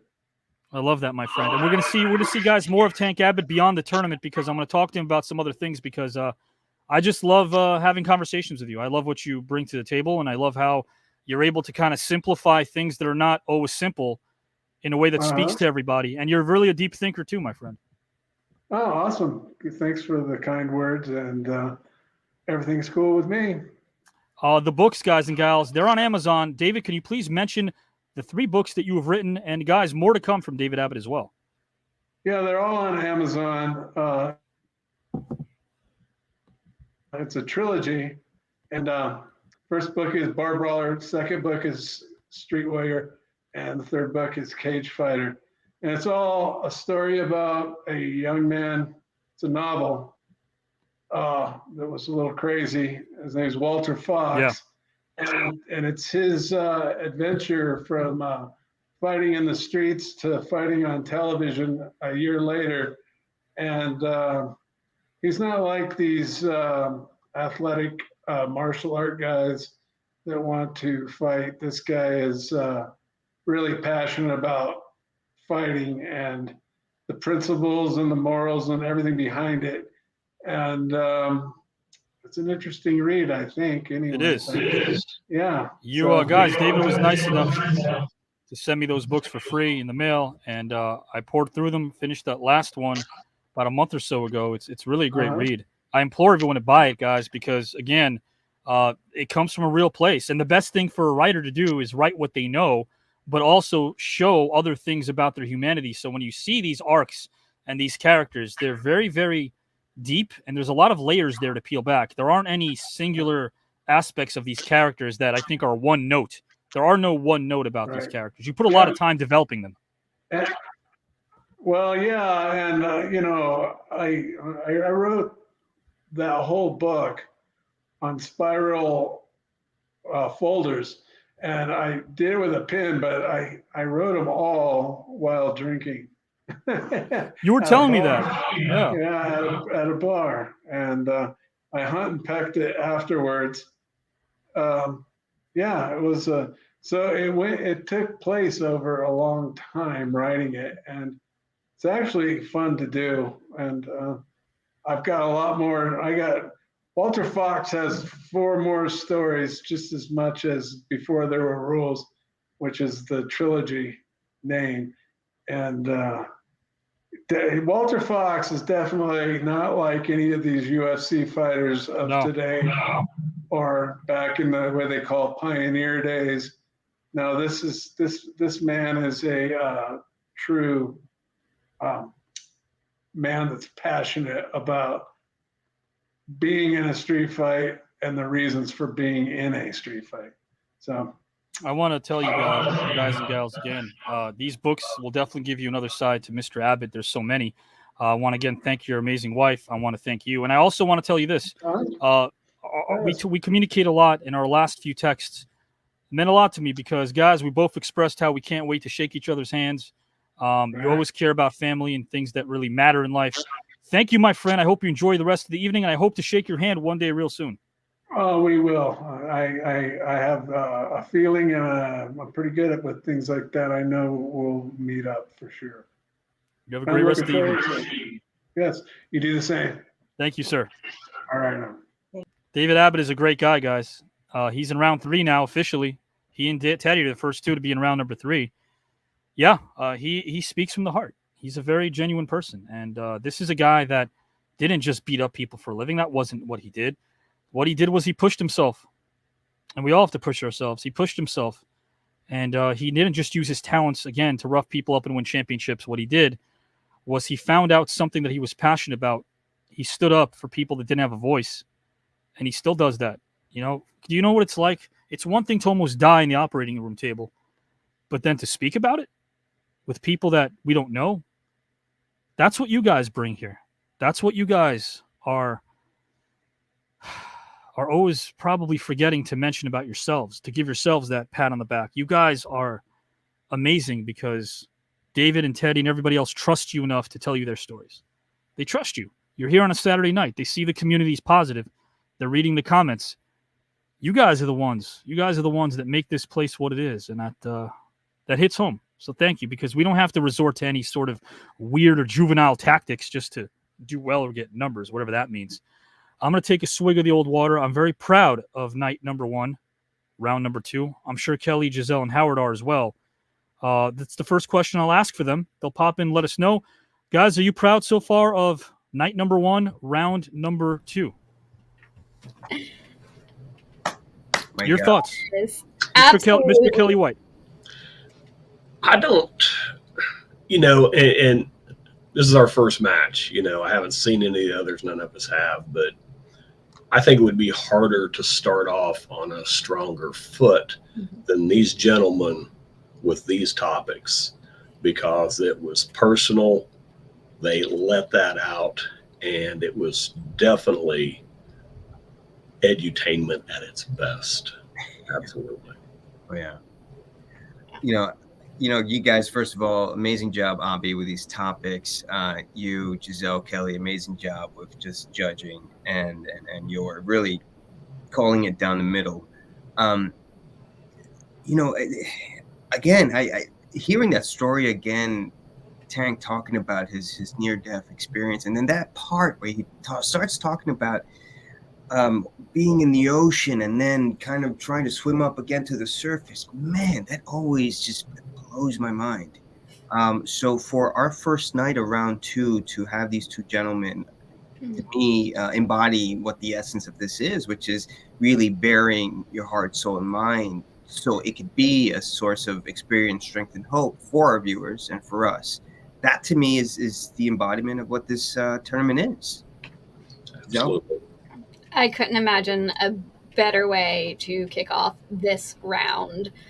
We knew it was going to be more difficult, and it's already starting with the proverbial coin flips, because they both have ideas that resonate with all of us, and we can always find something in each of their stories, and how brave and courageous and wonderful are they for sharing these very, very personal moments, because they don't want to see others make the same mistakes they did. They don't want to see them go down those paths that can be so very inviting and encouraging on the surface.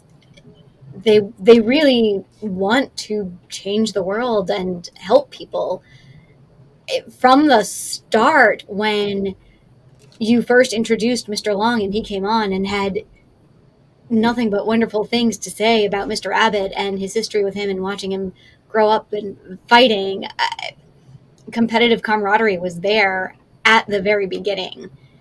So even though they were very respectful and friendly toward each other, you could definitely tell they both wanted to win. They did. I think that there's a human illusion that exists in reality today, and that illusion is how we're so much more different than we really are, because division sells tickets. Yep. It sells tickets in the world of politics. It sells tickets in the world of sports, even the theater. Divisiveness is prevalent, and I think here in this place, I grew up the hard way as well. And, you know, when people talk about being soft, a lot of times they aren't talking about being real. So this may sound soft to some people who grew up with me, but this is a safe place here. It really is. It's a place where you can kind of let your hair down, be who you are, listen. And if the competition part of this is merely tied up in votes, then you might miss the message. But I don't think people are, because we're growing every day here with this network, which means that we're not going to sell our souls. You know, like a few years back, guys, Howard was there with me, and Kelly and Giselle, we didn't really have the views back then. Right? We were still experimenting, and we had a lot to bring to the table as artists and as storytellers, and we were experimenting with different ideas, a lot of scripts I'd be writing for the show. True. And when it dawned on me to do this tournament, I knew right away that this thing was going to resonate with people, because I think people are starving for authenticity. People are starving for what's real.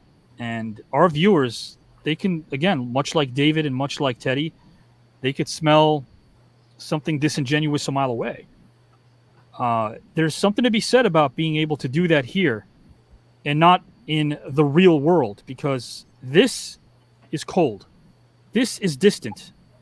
What we're doing now, staring at a device, is not something that's very engaging on a personal level. Because when we sign off and end the broadcast, we unplug. But yet, we keep doing it. More and more and more and more. And ideally, we'd be doing it in person. We'd be doing this in person, having conversations in person. What I'm really trying to get to is the fact that if we could do this through a device, that means that there are people out there that would bypass all of the pomp and circumstance that exists out there, either in social media land or with those talking heads that want to divide us.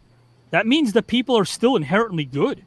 That means that people still want to put out good and listen to something positive as well, because there were no pyro machines here, right? There were no moments of talking heads talking over each other. That didn't happen. There was respect. Like these traditional ideal values that we encompass here is something I still marvel at. So what makes this thing go? The engine, and people like Tank and Teddy, and you guys, because you're sitting back there, and it's not an easy thing to do to quote unquote judge. It's not an easy thing to do to say, here's who resonated most with me. Because, you know, in my case, it's like picking my favorite Golden Girl. It's tough. I like them all. I like B. Arthur. She was a Marine. Yeah. And I also like Estelle Getty. I like them both. And by that, I mean, that's not like an age thing. By that, I mean, it could be your favorite meal. You know, it's hard. I'm a salmon guy. I'm a grilled chicken guy. How do I pick my favorite meal? How do I pick my favorite hobby? How do you pick your favorite story? How do you pick a story that is powerful to the speaker, that means the world to the speaker. And then how do you measure that against another story that another speaker publicly here is expressing to you, letting you know in no certain terms that that is the most important story of their lives? Not easy. No. Not easy to do, but we're kind of finding our way as we go along. And that's why I say this is a marathon, because, and I say this to Kelly and to Howard and Giselle, I'll say it live. We have no guarantee of where this is going, but in a weird way, I kind of do, because the guarantee of where this is going, if we stay together and if we appreciate what this stands for, is this is going to give us more moments like tonight. And if that's the last or the least of this, we've already won. I kind of hope one moment tonight set a tone for the whole second round, and that's when, and I'm sure, Giselle, you feel the same way. When you give a vote, you feel bad you can't vote for the other person. And I actually apologized to Teddy Long after that first topic, and he's like, well, hey, I would have voted for him too. Yes. Yeah. Yeah, and absolutely. I mean, it's like, it's a chuckle at first, but when you think about it, that's how much respect and admiration there was between two men who have been through a lot, seen a lot, and never met before. That speaks volumes right there to me. Bad Pun says, man, how do you pick just one Golden Girl? I'm going to have to contemplate this topic over some warm prune juice. I'll tell you what. Betty White was still doing stand-up when she was 91. How about that? She was. Wow. Oh, Avi, you asked earlier what was the best thing before sliced bread? Betty White. Betty White was born before sliced bread. Yeah, she was the best thing before sliced bread. Betty White was born before. That's true. I thought maybe croissants, but maybe not. I thought you were going with matzahs. Maybe matzahs. All right. Thanks for being candid, Avi. Appreciate that. Yeah, why not? Here, guys, we're all going to be candid here. Naomi, I'm definitely never bored on Wednesday or Saturday nights. Thank you. Wednesday's our show called The Black Box. Thank you, It's Naomi. going to be streaming, in case you're wondering, right here on YouTube land. There'll be a special video coming up about Black Box moving to YouTube soon. Some special flyers. Guys, we implore you to always comment on Kelly's posts and Howard's and Giselle's, because they put time and thought into each post. We know you're reading them because you're here, but give them some of that respect. Like, heart, comment. It's not something they ask for, or even that I'm asking for in the traditional sense of social media in terms of what I expect from you, but we want to know your thoughts. That's really what it's all about. We want to know what you're thinking. When Kelly and Howard and Giselle are posting, what are you thinking about their posts? What about their posts really resonates with you? So give us your thoughts. That's what we like social media. It's free. It's a canvas to do. We're on Facebook doing that, guys and gals, but we're not airing the Green Room on Facebook anymore. That will not happen as long as a certain DZ is in charge. Jamie, I feel like these gentlemen left as friends. I think they did as well. You're right about that. Absolutely. Unlike Zuckerberg, who's not a friend of mine, never will be. April says, I voted for both in a way. You did. Absolutely. Guys and gals and pals, there's more comments here I'm going to bring up. But Julio, judging here at TKN is like a game of Saw, making the hard choice of cutting your hand off for survival. All these matches with the talent that TKN has accumulated makes it near impossible to choose. I think Kerry Elway had to cut his foot off in the first first Saw, didn't he? Pretty accurate, yeah. Pretty sure he did. All right, guys and gals and pals, we want to show you something right now, but before we do, we want to talk to you about something, because Miles Avery obviously could not attend, and we know why. You're looking at 4 TKN members over here, guys, who obviously met each other in person, who had an amazing 200th episode and weekend together. We're going to do more of that together. And that's why I trust their opinion, because they have become family. They have. And I like the fact that sometimes we could quarrel. Sometimes there could be misunderstandings. Sometimes this hothead over here can lose it, and that's not always justified or right. But guys, what is all right is the fact that we all come together and express ourselves, which is why we're going to do that right now. We're going to express ourselves about something very important. We said that there'll be no more ties. We said that. And I want you all to express yourselves the way that Howard, Giselle, Kelly, and myself would do off camera or on camera. We knew about Miles. I told Howard and Giselle and Kelly about Miles and his difficulties prior to the show, because real life, guys and gals, is not something we should ever take for granted. I mean, a hurricane hit his area in Asheville, North Carolina. If you don't know Miles, I'm getting to know him, and he's a very, very honest guy. He's a stand-up guy. He's always punctual. He wanted to be here. He was on. He looked at Tank and he said, "You better be ready." I mean, he looked at him a couple of weeks ago. He was live with us during that mega second round reveal show. Yeah. Can't remember which part it was. Might have been part 90, but he was on one of them. And guys, he was looking forward to tonight. He's still a competitor. I guess you know where I'm getting at. So I'm going to start with Howard first. We're not going to be long-winded about this because we got more show to go. And we're going to end around the 3-hour mark. We always like to do that, maybe even a little bit before the 3-hour mark. Why not? Maybe 2 hours and 30. But this is a very important conversation we have right now about Miles' future here in the tournament. Remember, if someone's eliminated, it doesn't mean they're eliminated from TKN. They have talk shows. They could come back as judges. Yeah. Maybe during Kelly and Howard and Giselle's talk show, they can make an appearance as well. Are we going to give Miles a shot to come back? Or is Miles eliminated from this tournament? I did say there were no ties. I want the engine voting now. I want to see all of you voting. That means Chad, Lena. Hi, nice to see you, Lena. Appreciate you as well. Allison, consult KP now. Jamie, yeah, love that comment. An act of God is all that could keep Miles from competing. Yeah, you were on screen with him. I think you were. I'm not sure. That might have been the first show, but yeah, he definitely is a competitor. Howard, yeah, take it away. Your thoughts? Yeah, I'll be honest. I'm a little selfish in the sense that when Miles was on, he really was such a source of just honesty and inspiration, and he technically earned a spot right in round number 2. So I want to hear what he can contribute, so I would give him the opportunity. Appreciate your thoughts there. Sean says, I lived in Asheville for 7 years, still have a lot of friends, and still have, I read that wrong. I lived in Asheville 7 years and still have a lot of friends. Asheville got devastated. So please, everyone say a prayer. Good luck, Miles. Consult KP now is praying for Miles. So is April. Life does happen. Guys, let us know and be direct about it. Should Miles come back in this tournament? Let us know. Howard says yes. Giselle? We said no ties, and we said if anyone had tech issues and couldn't show up before the match ended, they would be eliminated. And when that was stated, I immediately went on record saying I would feel quite awful if it was something beyond their control, such as a power outage or a storm. I have been through hurricanes. I know what this is like. I know what they are feeling.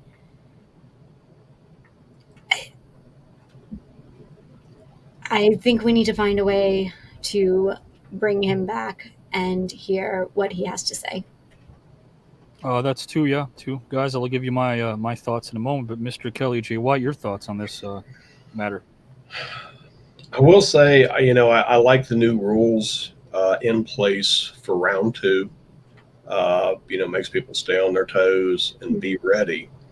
But yeah, this is a hurricane. I got people in Asheville I've not heard from. So, I got a lot of sympathy for the situation. The man did not get to compete. He earned the spot to compete in round 2, and I say he gets it. Jamie agrees. He's in the tournament. I vote we give another chance. I want to see him compete personally, but I also want to go to Greece. Yeah, guys, honest thoughts there. Sean, also in the tournament. Miles, come back. Prayers to Miles. DJ Solo, I say let him come back. These circumstances I feel like are very rare. Julio, I think you spin wheel with all the triple threat matches, and wherever it lands, Miles gets his shot and makes it a 4-way match. That's an interesting way of looking at this. A good idea. Gloria, we can make room for Miles. Without question, guys and gals, there are a plethora of comments here regarding Miles. For Miles and Miles and Miles, I see. Phil says, add Miles to another match. You can't blame him for an act of God. Guys, it's official. Miles Avery's still in this tournament. Opening night. Hey, if you want to look back, context matters.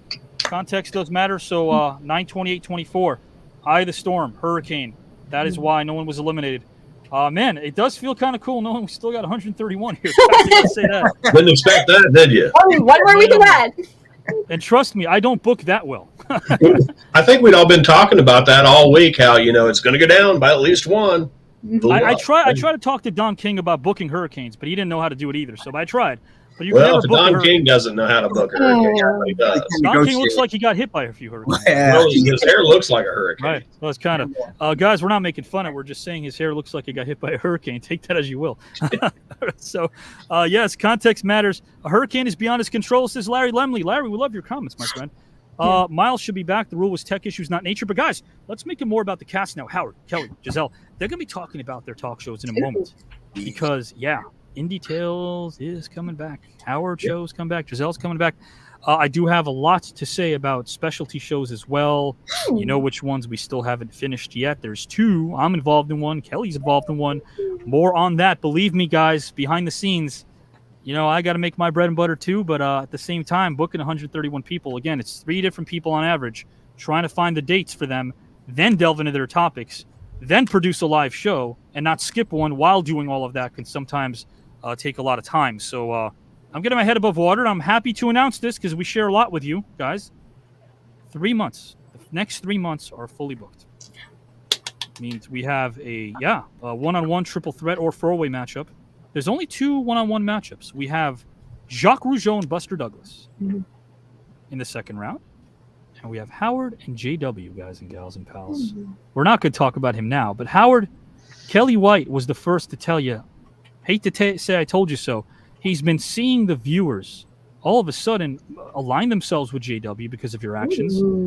I don't want to speak for Kelly. He can speak for himself, but maybe he'll agree that you probably are in for more than you expected and that you should have taken heed when Kelly White spoke. Am I right, Kelly? Yeah, you are. And Howard, I believe I've given you every opportunity. I've given you guidance.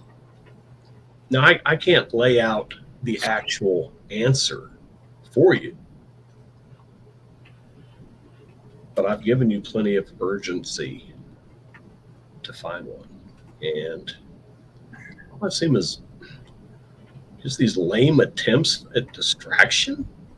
Is that really the best you've got in this situation? When my brother's chance to compete in the tournament he started, your big mouth and lack of any intellect put on the line, and the most you can do is snivel and distract. What do you have to say for yourself, dude? I'm sitting here, Kelly, and I'm really trying to just listen to what you're saying. Okay. But you're the man who, if out of all the people in this tournament, knows something about head games. Okay, your match with Marcus Bagwell, I mean, a very talented man, very smart man, but let's just be honest, he got in your head, Kelly. Kelly won that match officially. He did. He did. And you know what? And you worked your ass off, and you debated, and you made amazing arguments that night. But up to that night, leading up to that night, you personally knew what that was, to go inside his mind, for him to go inside your mind. So what's the difference here? All right, there was trash talk on your end. There was trash talk on his end. And okay, yes, all right. There was one night where I crossed the line. Yeah. All right. And I was on the air, and I apologized. All right, and I told him on air I'd be more than willing to talk that out. Okay, but he never apologized for the first shot that he threw. Okay, which was that invasion of privacy with me and my band, planting some camera, some person in that studio to film me. That's an invasion of privacy. That is my sacred space where I create, where I bond with 3 other individuals. And he put a freaking camera in there? I'm sorry, he never apologized for that. Are we going to forget that? We're just going to... You want to talk about personal space? Where was Avi's consent when you put his ass on the line because JR or JW gouged you into doing it? Where the hell was his consent? Where was his privacy? Where was his personal space when he's trying to do something to honor a dear friend of his that died, who the Tom Sizemore Memorial Cup? All he wants to do is legitimately hold the damn thing. He just wants his shot, and your big mouth and fragile ego very likely has ripped that away from him. So I don't want to hear about your safe space or your damn privacy. I'm going to say it for the last freaking time, Howard. Fix it. Or I'll fix the situation myself. I would take heat, Howard. Kelly and I still have that pack because, that pack might seem to the naked eye, it might seem like a pack that was somehow constructed between two people that were aligned because they somehow are bound at the hip. They're the heavies, the heels, if you will. The Destros and Cobra Commanders. Ha ha ha. No. It's because we understand each other, Howard. We understand what loyalty really is. And we know that no matter what happens in this tournament, we lose because we lost, or we win because we won. We do not complicate that at all. The way that you have. I have a topic that I am so ready to delve into because I want to give a piece of my mind without this and this and this and the rhymes. I want to be me or show a different part of me. I want to be the educator that I've always been and talk with Megan when I face her about the Middle East in a way that the talking heads can't do.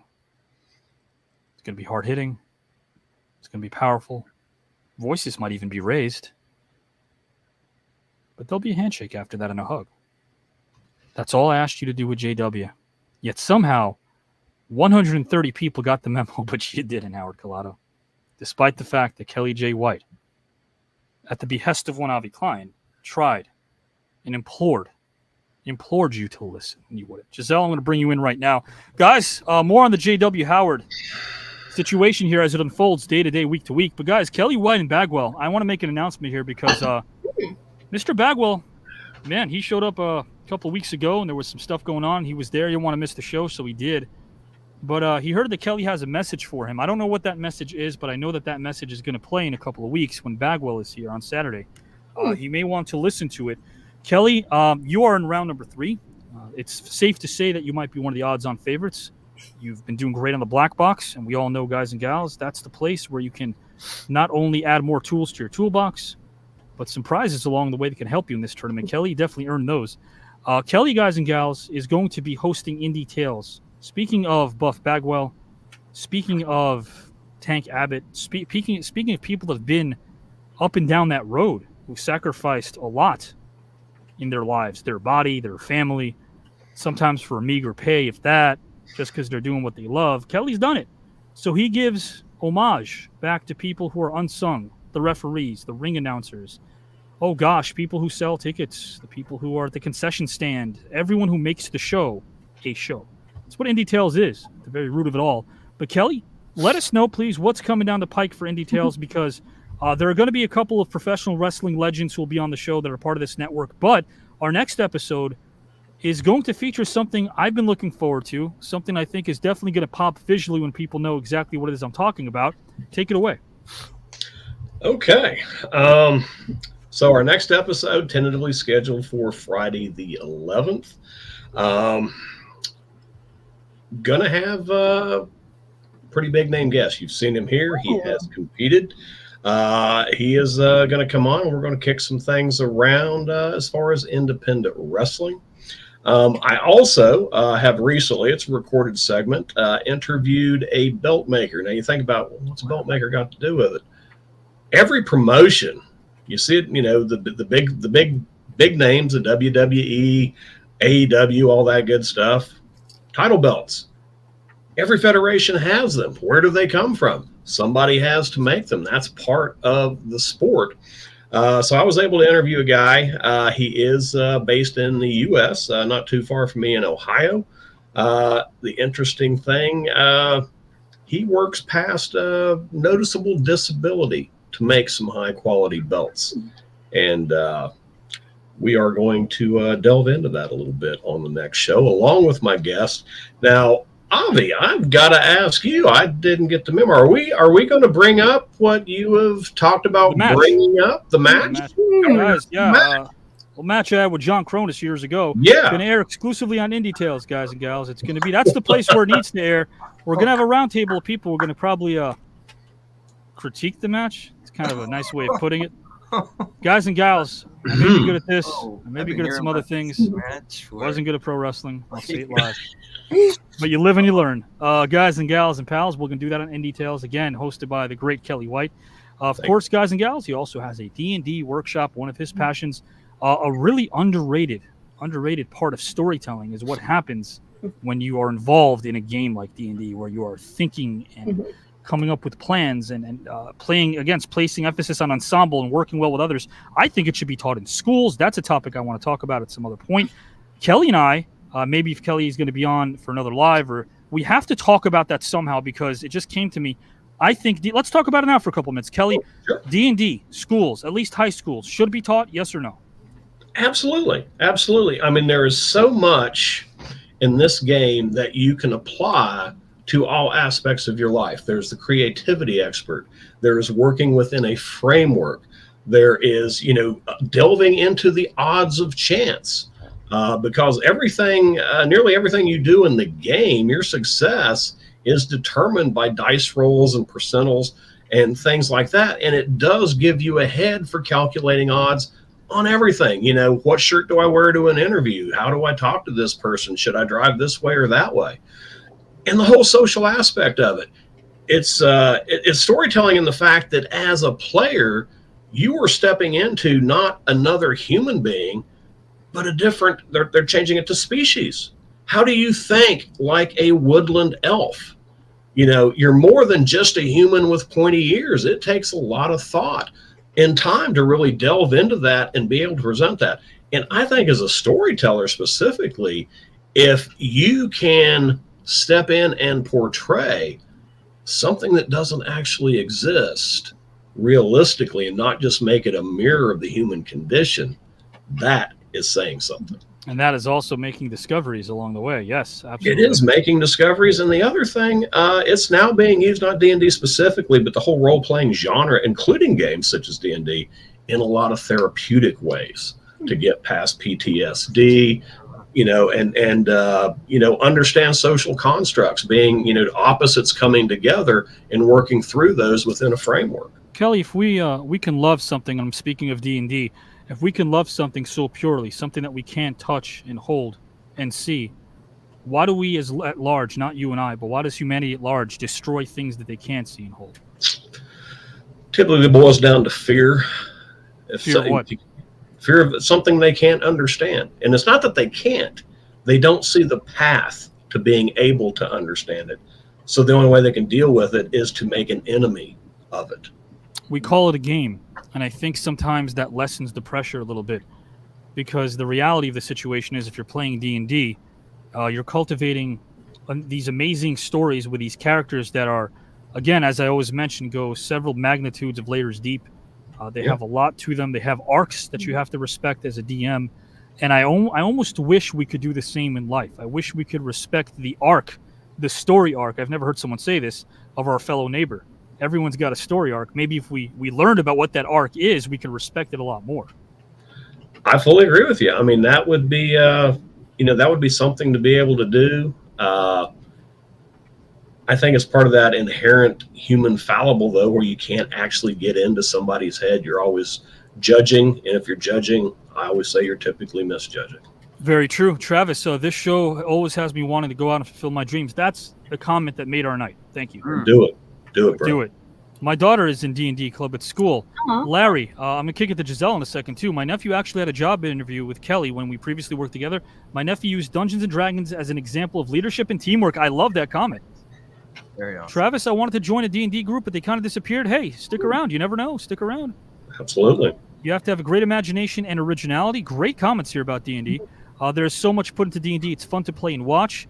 Good point, Kelly. Jamie says it teaches strategy and problem solving. Yes, it does. Absolutely. Hell yeah, D&D is amazing. I've been playing for years. I like this. Good stuff, guys. Hey, more D&D here. And speaking of D&D, we're going to be talking about Howard and Giselle's show, but why not get Giselle's opinion on D&D, because she plays and has also played past tense and present tense D&D. What are your thoughts? I've dabbled a little bit, starting a new campaign in the last couple of weeks, and I can agree with very much a lot of what you have been saying this evening. It really does teach teamwork and listening skills, because when you're in the middle of that battle, you need to know what has happened before and what could potentially happen after, so you know the best move to make to either save your team, defeat the villain. There's so much that goes into it.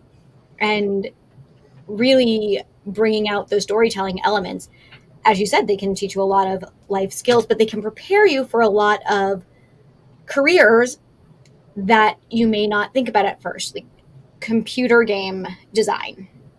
If I'm designing any kind of video game or computer game, I really need to understand the story so I know what happens at the beginning, what the arc is, and where they end up.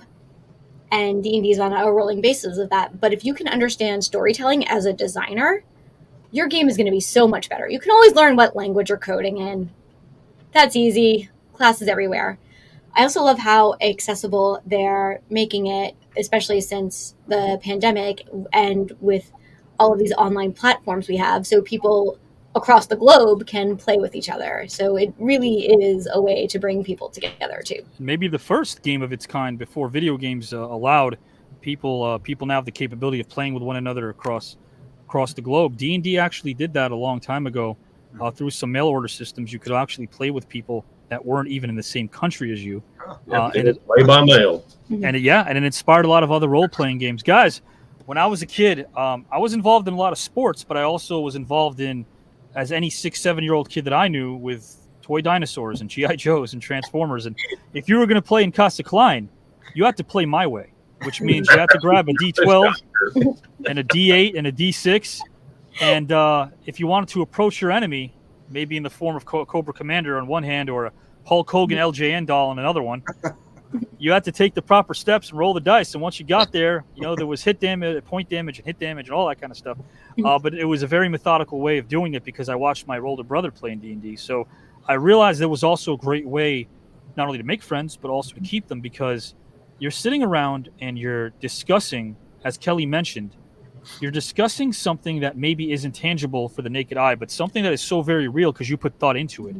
And then when you realize that your fellow colleague did the same, and you have a like-minded approach to something that hopefully in this world allows you to create a bond with each other, that's pretty magical. And I would dare say that people who've served this country like Kelly has, and people who've been in locker rooms, might feel the same sort of camaraderie that D&D players do. I think it's palpable. Kelly, you've been in locker rooms, you've served our country, and you've played D&D. That's a trifecta. Would you say that D&D also has some of those qualities? Absolutely. And, when I was in the Army, there were a lot of D&D games. It was more popular, on a small Army base than it was widespread across America at that particular time. And, it did lend to the strategic element we all dealt with in the military. In locker room, same way. I know probably in every locker room I've been in, there's enough people in that locker room to sit down and do a game with. I love that. And guys, and that's not just indie locker rooms. You go up to WWE, there's some players in there. There used to be. Also, guys and gals in the film and TV arena. When I lived out in California, a lot of people that play D&D are some that will be playing D&D here that have played years ago and are going to be playing again with Kelly. Guys, again, we're talking about playing D&D, but I am not playing around, guys and gals, when I say that you guys have allowed TKN to become what it has today. Watch this video, and hopefully it encapsulates a little bit of what makes TKN so very profound and innovative and a lot of fun. And when we return, Howard and Giselle will be talking about their shows coming up, Paper Knife and The Howard Show. Will we be considering The Howard Show as a relic, part of a bygone era when it's all said and done, when JW faces him in round number 2? Food for thought, but not just yet, guys. In the meantime, try to digest this. The definition of greatness is to inspire the people next to you. I think that's what greatness is or should be. It's not something that lives and dies with one person. It's how can you inspire a person to then in turn inspire another person that then inspires another person. And that's how you create something that I think lasts forever. Yeah. And I think that's our challenge as people.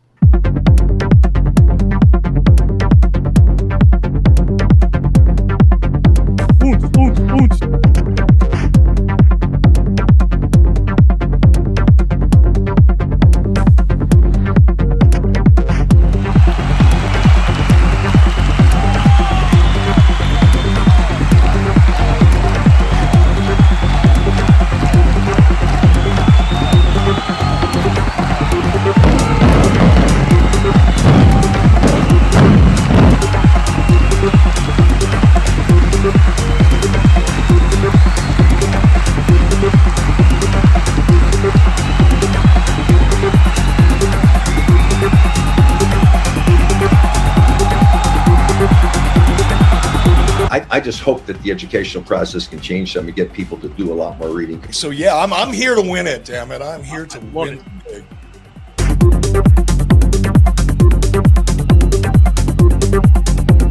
So nonverbal happens for me all the time, especially if I'm on stage. Really can't do anything to you. What we do is we make a story around the unknown.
Have been dialing up. I've been calling people up left and right. My agent has, but the last few months, they're calling us. People want to compete here. Why? Because we want to continue to remind everybody that we are not different. There is no dividing line. Luminary, your average Joe, we are all the same. We're all working, and we need a little bit of positivity. That's what this tournament represents.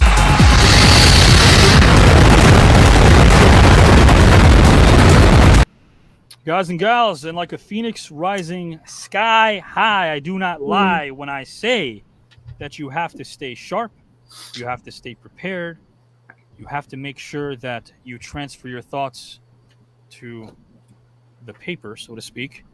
And when you combine the written word and you stay sharp and you stay focused and you're ready for combat, then you're ready for Paper Knife. Because that show, guys and gals, hosted by Giselle, essentially epitomizes all those very qualities that I just mentioned. Let's discuss Paper Knife real quick, guys. And remember the outro.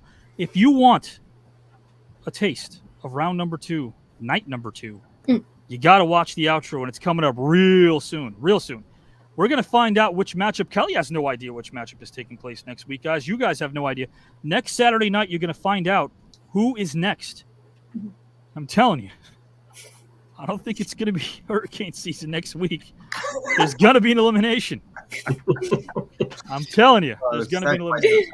And shout out to Bob Cook. We appreciate you, my friend. Hope you're doing well, Cooker. Thank you also for popping up on Kelly's broadcast. We all appreciate that as well. Appreciate your thoughts. But Paper Knife, guys and gals, is going to also be featuring luminaries, as will Kelly's show, as will the Howard show. So when you watch the talk shows, you're wondering probably, first, let's take it back, who, what, where, when, why. Who? The Green Roomers. They have their own shows. What? The topics. They are here to discuss the topics and the central theme of their shows, and they've been doing that rather well. Then it comes down to the where. You could find it on YouTube, guys. That's where it airs. When? In 2 weeks' time.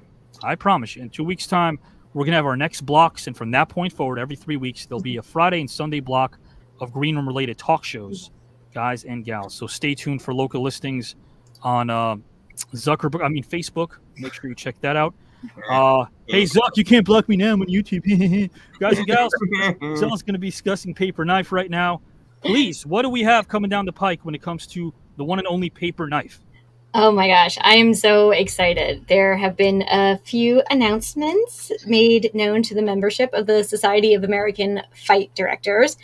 I just completed what I refer to as workshop season here in the Mid-Atlantic, but there's another one coming up in Philly in November, so you'll hear all about that on a future episode.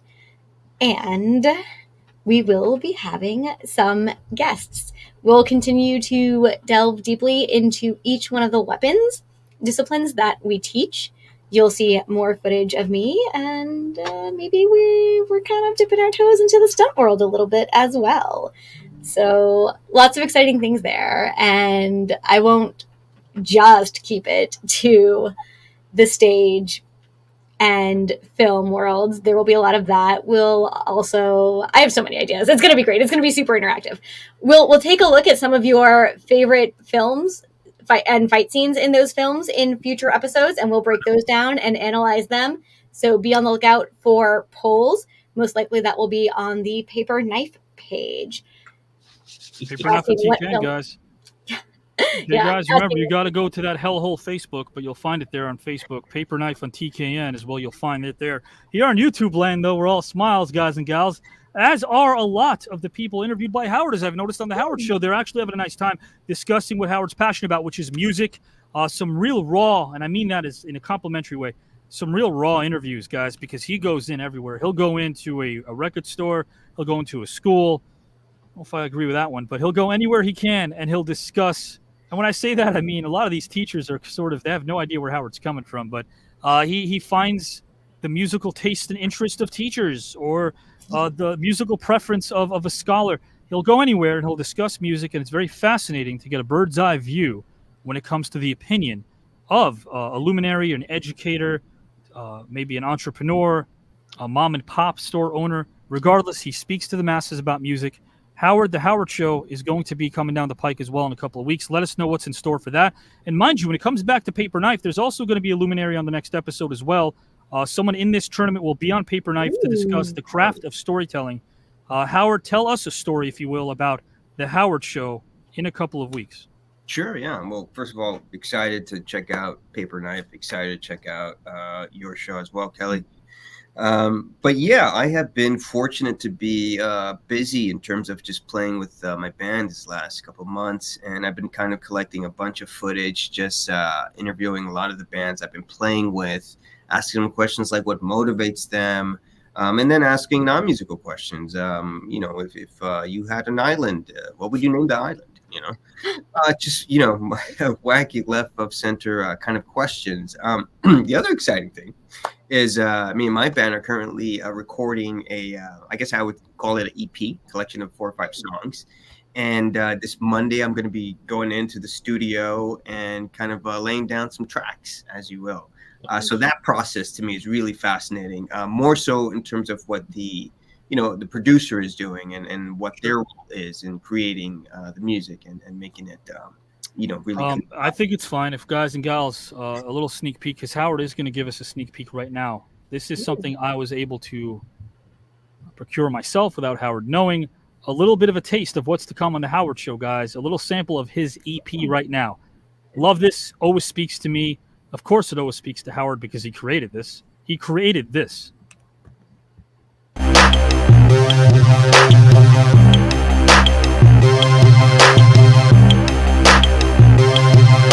Wait for it.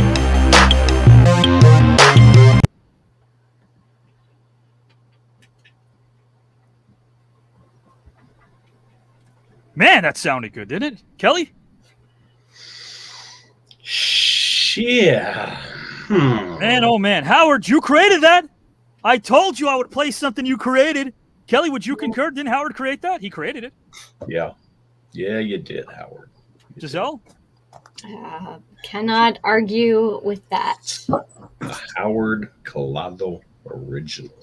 Guys and gals, he created.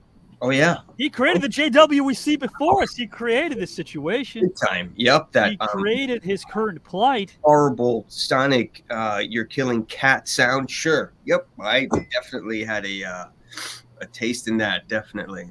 Guys, more on JW and Howard because there's a lot of raw footage I'll play in the next few weeks, but not just yet. Guys, in the meantime, speaking of footage, it was a masterpiece. Fire indeed. And if you want fire, guys and gals, if you want something that is absolutely red hot, watch this video. Some of the matchups have changed, guys. There's no doubt about that. But man, oh man, a couple of weeks ago we had a show. We should never gloss over any of this. We had a show that really spoke to you. It had over 60 people, guys and gals, green roomers, engine members, and celebrities. Get them on one broadcast. You're not going to see that anywhere, and it's free. So again, guys, right now, share the broadcast. We want you to share this. We want you to like it. We want you to subscribe. Takes 2 seconds. I could be forgetful, so I know you can as well. Please don't forget to do that because it will mean a lot to us. Get this out there. We're at 66,500 subscribers in 9 months, but we want to get more. We want to make sure we continue and we don't settle. But guys and gals, these men and women don't settle either. Again, some of them might address matchups that have already changed. But for the most part, you can at least regardless of whether the matchups have changed or not, you can at least sink your teeth into what they're saying and why TKN is a place for them and why this tournament means so very much to all of them.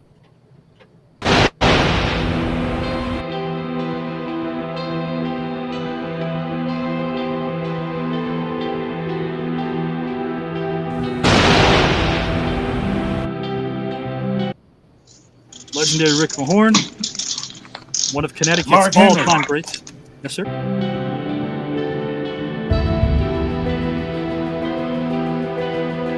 Mark Henry.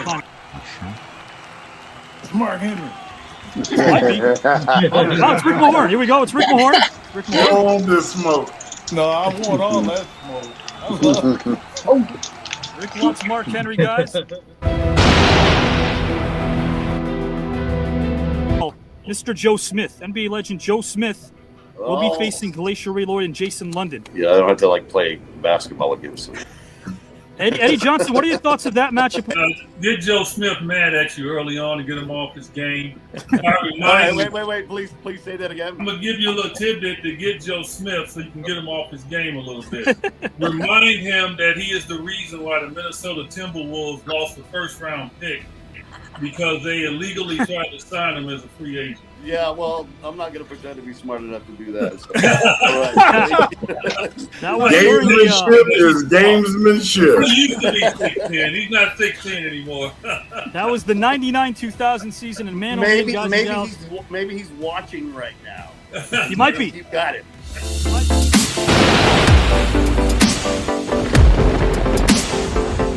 Facing, and it's another pro wrestling legend. Maybe Jacques can comment on this and give us some thoughts. Also a very good friend. Mr. Jerry Saggs of the Nasty Boys. Oh my God. I'm gonna have to educate myself on that one. I'm not Jacques has got you. There's a story there. I love that. It's worth it just because of Jacques' giggle. Jeremy, I'm just going to tell you one thing. I can honestly not criticize this or critique this match in real life because when we were in the dressing room, we were all in characters, and he was a total idiot. You know, so it's like, but I know, but when I meet him now in our days in Comic-Cons, you know, when we go sign autographs and we meet our fans, he's not the same guy at all that when he was in the dressing room. So don't underestimate him. There's something about you. You're charismatic. You're kind, and I think you got this. Also up against one of the few two-way athletes who was in the MLB and NFL as a star in both, an all-star in both, Mr. Brian Jordan. Mr. Brian Jordan. Very cool. Well, NFL, this will be fun. Yeah, it'll be a fun matchup for sure.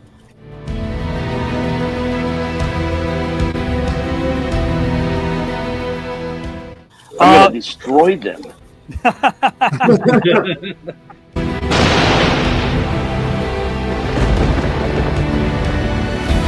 The last participant in this matchup, Eddie Johnson, will be facing a dear friend, the greatest defenders of all time, NBA legend Michael Cooper. But I don't have to do any research for Michael Cooper. Throughout our career, he and I butted heads our entire career. He's getting ready to go into the Hall of Fame this year, and so congratulations to Michael. And then obviously my condolences for having to deal with me in the debate. So let's go. I'm here for the competition. That's right. Yes, sir.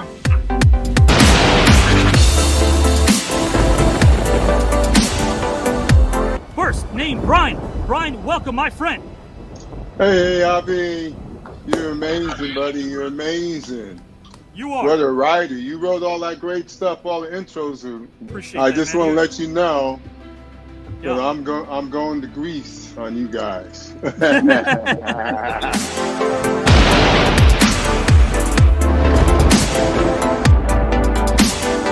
at this. Look at this, guys. The third person in this match and the second that Rick will be facing. 2 out of 3 move on to round 3 in these matchups, guys. So it's Miko, Rick, and one of the greatest of all time, Cheryl Swoops, guys and gals. Wow. NBA Hall of Famer Cheryl Swoops. She Don't was worry, on. we beat them before. We beat the Houston Rockets before. Houston Comets before. It's all right. Rick, anything you want to say about that particular matchup? You have Cheryl Swoops and, of course, Miko Hughes coming up in round 2. But Brian, I'm glad I'm not going against you. I'll catch you in the later rounds. Brittany, I'm gonna get you too. So okay, all right. Nobody's safe. Nobody's safe. I know you're a competitor, but you got a big old heart, and I want the world to know that. So thank you for being you. Listen, I'm a bad boy. Always gonna be a bad boy. I'll be good. Good luck to everybody. Opening moments. Dumars with the first shot. Tapped back by Mahorn. Mahorn able to carve out some area.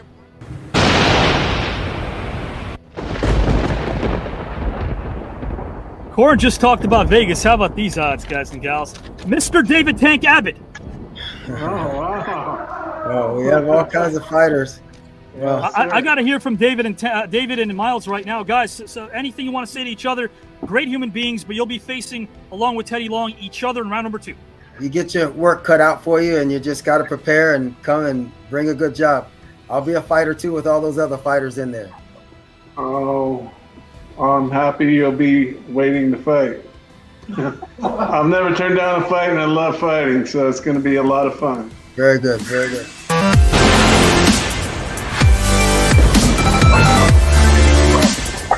Starting pitcher for the Milwaukee Brewers, guys and gals. Have to go through MLB for this one. Mr. Bryce Wilson. Mr. Bryce Wilson.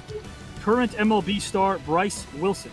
The legend himself, Mr. David Justice. Oh, wow. Hall of Famer David Justice. 2 baseball players who are absolutely phenomenal. Mr. Bagwell, your thoughts? I'm excited. David, I'm a huge fan of David Justice, the Braves, of course, Atlanta. Big fan of his. I just hate that I've got to beat somebody I never heard of, and I also got to beat a fan.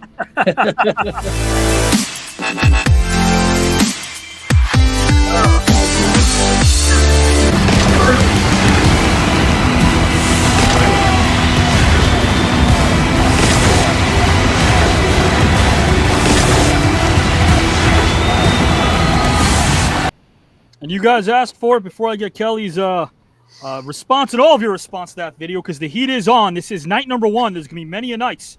I like that right now we're gradually building to this amazing crescendo, little by little. Miles will be back with us, guys and gals. I'll be in touch with him later as well. For any sort of help, you may want to help Miles, let me know. I'll get in touch with him. But again, prayers to him and his family. Guys, Miles is still in this tournament, so that's a great thing. But remember, guys, some of you asked for this privately. Next Saturday will be the night where I will do what I haven't done in 2 years. I will count out 15,000 in cash, 15 grand in cash. Again, it's great to see it, to know that it could be yours. It could be Kelly's. It could be Howard's. It could be Giselle's. Chad's won money. We all know, guys and gals, that sometimes there's a lot of prizes that we offer Wednesday nights. In the meantime, this Wednesday might be the final one, perhaps, maybe, of the Joe Resart led, not his regime, I should say, but in terms of where it's broadcast, the destination spot. This might be the last time the Joe Resart Facebook page is the sole destination spot for the Black Box. But tune in nonetheless at 8 p.m. Eastern Time. Kelly's got his own tournament over there going on, the Black Box tournament. Got to watch it. Some hard-hitting topics there. A lot of stuff going on Wednesday nights. Howard and Giselle are involved as well. Guys and gals and pals, it's time for the outro. You're going to find out in real time. Howard might find out if he's facing JW next week. And some other second-rounders might find out in real time if they're facing their opponents next week. Guys and gals, I tell you what, it's 10:40 p.m. Eastern Time. Tomorrow will give us a new dawn. And maybe, just maybe, after this outro, this man will find out, perhaps, that he will be next in the second round of this tournament. So welcome in Sean. Hello, Sean. Hi. Hey, everybody. How we doing? Sean, you might right now, when I play the outro, nobody knows who faces who until they watch the outro. Then we have a whole week to talk about it. Your match might be next. Your match might be next Saturday. Nobody knows. Nobody has any idea. Are you in anticipation of perhaps your match and your name being called next? Whether it's called next or I wait 3 months, regardless, I'll be ready. Sean is ready to go, guys and gals and pals. Okay. And that's why, again, we give him credit because he's always ready to go. The guy will never, ever complain or moan, just like this man, Ramon. Ramon, you may be the one that gets called next. Will Sean, guys and gals, let's give you a recap. All those flyers are out there. We're going to start pouring them out there so you guys could see them. And we asked the engine to do that as well. If you want a flyer of a certain match, ask Howard. He'll message you one. We've got all 41 matchups. Sean has one of those rare four-way matchups. He's on with John O'Hurley, Kelly Packard, and Brutus the Barber Beefcake, guys and gals and pals. Who will come out of that one? And then Ramon, Eddie Johnson, and Stephen Tobolowsky in round number 2, as we found out. Ramon, you guys, everyone essentially has their topics. I know you're kind of researching as well. Your name might get called for next Saturday night. Are you feeling nervous or are you excited? It's the luck of the draw, baby. It's always exciting. That nervousness always just manifests into adrenaline. Love that, guys. Lena, matches are insane. Thank you. Nice chunk of change. Yeah, that goes to the winner. It could be Teddy. Could be Tank. They now have joined, and you'll see this on a flyer, they've now joined Royalty. They've joined the third rounders. Kelly White said, come on down. Giselle said, come on down. Why don't you join us over here, Teddy and Tank? And they have, guys and gals. That flyer right now is complete. It's complete as of tonight. It'll fill up. But right now, we've added a Tank. And my, oh my, is that flyer getting oh so long. Guys and gals and pals, Teddy Long and Tank Abbott are now on that flyer with Kelly White, Pinocchio Joe, Giselle, and Pete Sharpie. You'll see that flyer exclusively after the weekend, the third round flyer. A lot of great montages still to play. But guys and gals and pals, I know that you enjoyed the night. Even though we're about to depart and announce our next matchup via this outro, it comes at the end of this outro. I know you are still satisfied with what we gave you and you're never mad. How can you be when you have Chad? And welcome, Chad. Hey, my TKN family, how are you? Good to see you, Chad. Hey, everybody. What's Good up? to see you all. Man, Chad, I'm going to ask you a question as well. Are you prepping? I know you have no idea, again, when you're facing your opponents. It'll be Miranda and Phil Justin, as far as you're concerned, for your matchup. 2 out of 3 advanced there. Are you getting prepared for your matchup mentally up here? I definitely have been, and I've been also going back and studying some of their past matches and looking for any strengths and weaknesses in both of them. I'm not taking either one of these guys lightly, and I came to win this, so I'm pulling out all the stops and looking for anything I can to move to round number 3. Kelly, you watched that video along with Howard, Giselle, Sean, Ramon, and Chad, and all the engine members. Lena, Lester, we appreciate you. Radio Quahog, Phil. What were some of the takeaways? I noticed that you were reacting to Buff Bagwell. Were you not a fan of how he approached his match? Do you think he's too cocky when it comes to his second round matchup, Kelly White? It's Buff, so yeah. But you're rooting for him. I had to remember that, and I got to look at some strategy because I was, I judged David Justice's match. I know how tough he is. The nice thing is 2 people advance, so I got to make sure Buff can get past Bryce Wilson. That's going to be my strategic goal for my little buddy to get him into round 3. Quick predictions. Are we all predicting Buff Bagwell and David Justice in his match with Bryce Wilson? Are we picking Buff and David Justice? Really quickly, guys, jump in. I'm definitely I'm Dave Justice. I think Dave is going to take it. He's been around the block. He knows what's going on. And who's the second that'll advance? Who's the second? Bagwell. Giselle? I think right now I have to agree that it will be Bagwell and Justice. I am not discounting Bryce Wilson at all, and we know anything can happen on any given night. But as of night 1 of this round 2, I have to go with Bagwell and Justice. We know that Kelly White will be in a state of bliss if he's closer facing Bagwell along with David Justice. Who knows? Howard Collado, let us know what you got right now. Is it going to be Bagwell? Is it going to be Bryce Wilson? Or is it going to be David Justice? 2 out of 3 advance. Which 2 will advance in your opinion, Howard? Sure. I think I hate to sound like the record here, but I think it's going to be Justice and Bagwell. I mean, I want to see what Bryce can bring. Who knows? He could surprise us all. I really hope he does. He's getting ready for some serious playoff action now. I spoke to Bryce the other day. He's playing for the Milwaukee Brewers, one of the star pitchers they have over there. Chad? Awesome. I definitely got to go Justice and Bagwell myself. They're just two powerhouses, and they're just my picks to move on. And some of these topics, guys, a lot of them tonight were thought-provoking, but trust me when I say it, a lot of these topics are also going to be very hard-hitting in the way we handle it. There'll be rebuttals. You're going to see them. Trust me when I say that. There's going to be a lot of that back and forth. We've only just begun.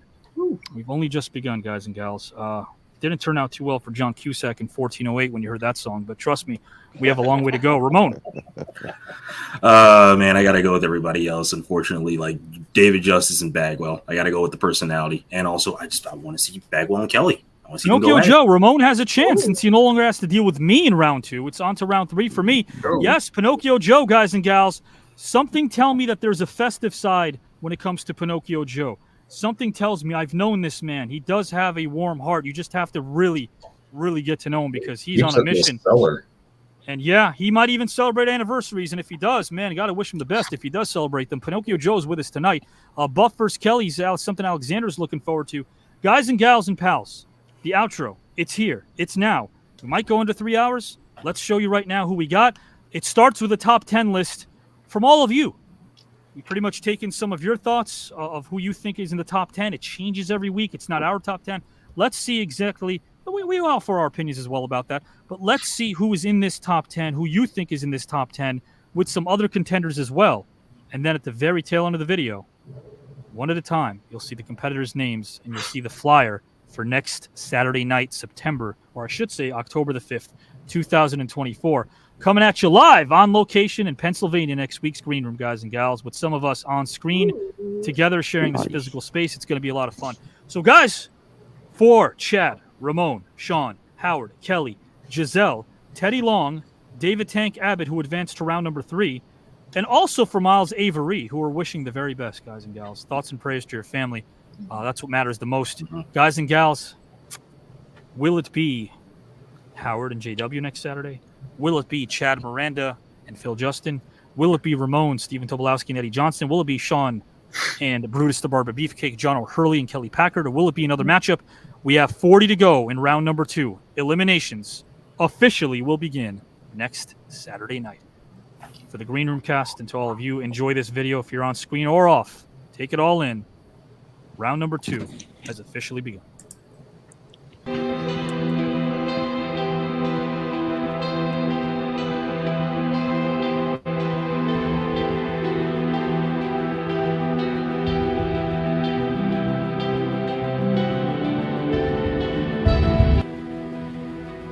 Obsession's going to be talent every time.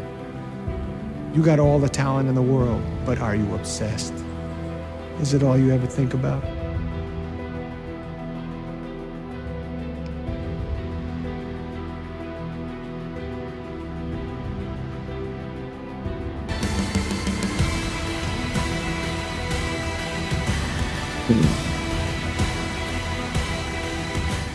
My dream was to take care of my mom, make sure, she didn't have any worries before she moved on in life. Exactly. That's something the Warriors definitely need. They need everybody in there. You don't have Bogut in the game right now, so they're definitely undersized.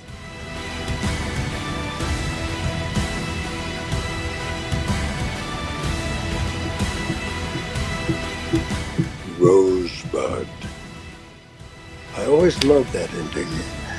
Rose, and it's so provocative. I couldn't say yes until I read enough of it to know that there was something I wanted to do. When I found out, number one, that he was a painter, and number two, that he had affairs with 3 beautiful women.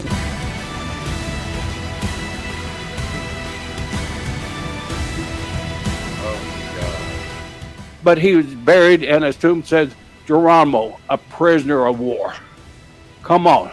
A prisoner of war. It was his country. And in the Dakotas, and worked his way up through JC, and then eventually a national championship.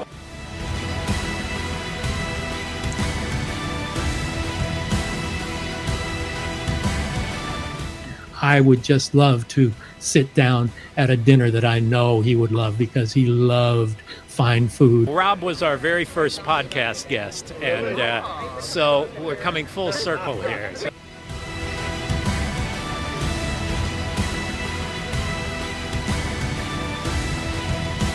So to be able to spread awareness about, the 5 children that die every day from child abuse, or, you know, the countless, and that's just in America alone. Star, and then like that falling star while your partner is kind of rising, and then it's that, and then there's just so many elements to it.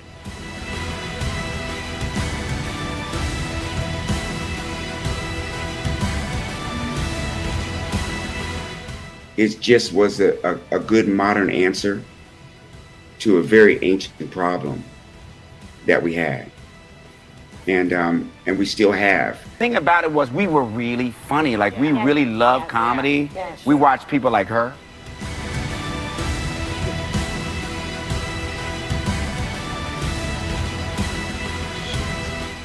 But not only did they beat him, they embarrassed him in 2 games. I think they're doing an excellent job, and they're giving everything that they've got out there. And so far, I think they've called a very honest ball game.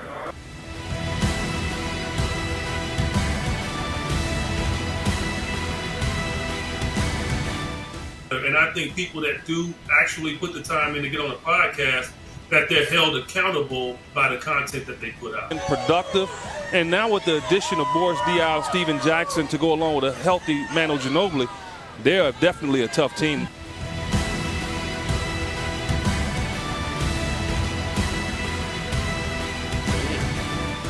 In the 80s, for anyone who's listening, you may just think, oh yeah, I go to work. Well, that wasn't happening. The 80s was where it started. Amityville 2, the possession, where I played the daughter, and now, what a gift. I play the mother now.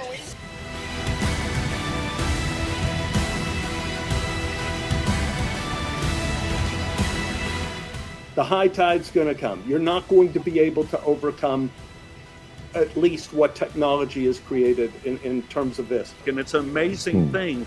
You and I can talk now about what the future is going to be, but none of us know, because those people are writing away right now. She accounted herself very well, and I will say this, if you ever get in the ring with her, respect her code breaker. Well, I could say that really my introduction to stage combat was that first stage punch. I do hope, if that happens, that it takes a while for us to meet again, Hauser. I'm not worried about Terminators coming in and stepping on, on my house and trying to kill us all. You see, everybody has a choice, because a lot of people have this negative voice in their head. They listen to this different story. Come on, take him out. Come on. You're helping humanity.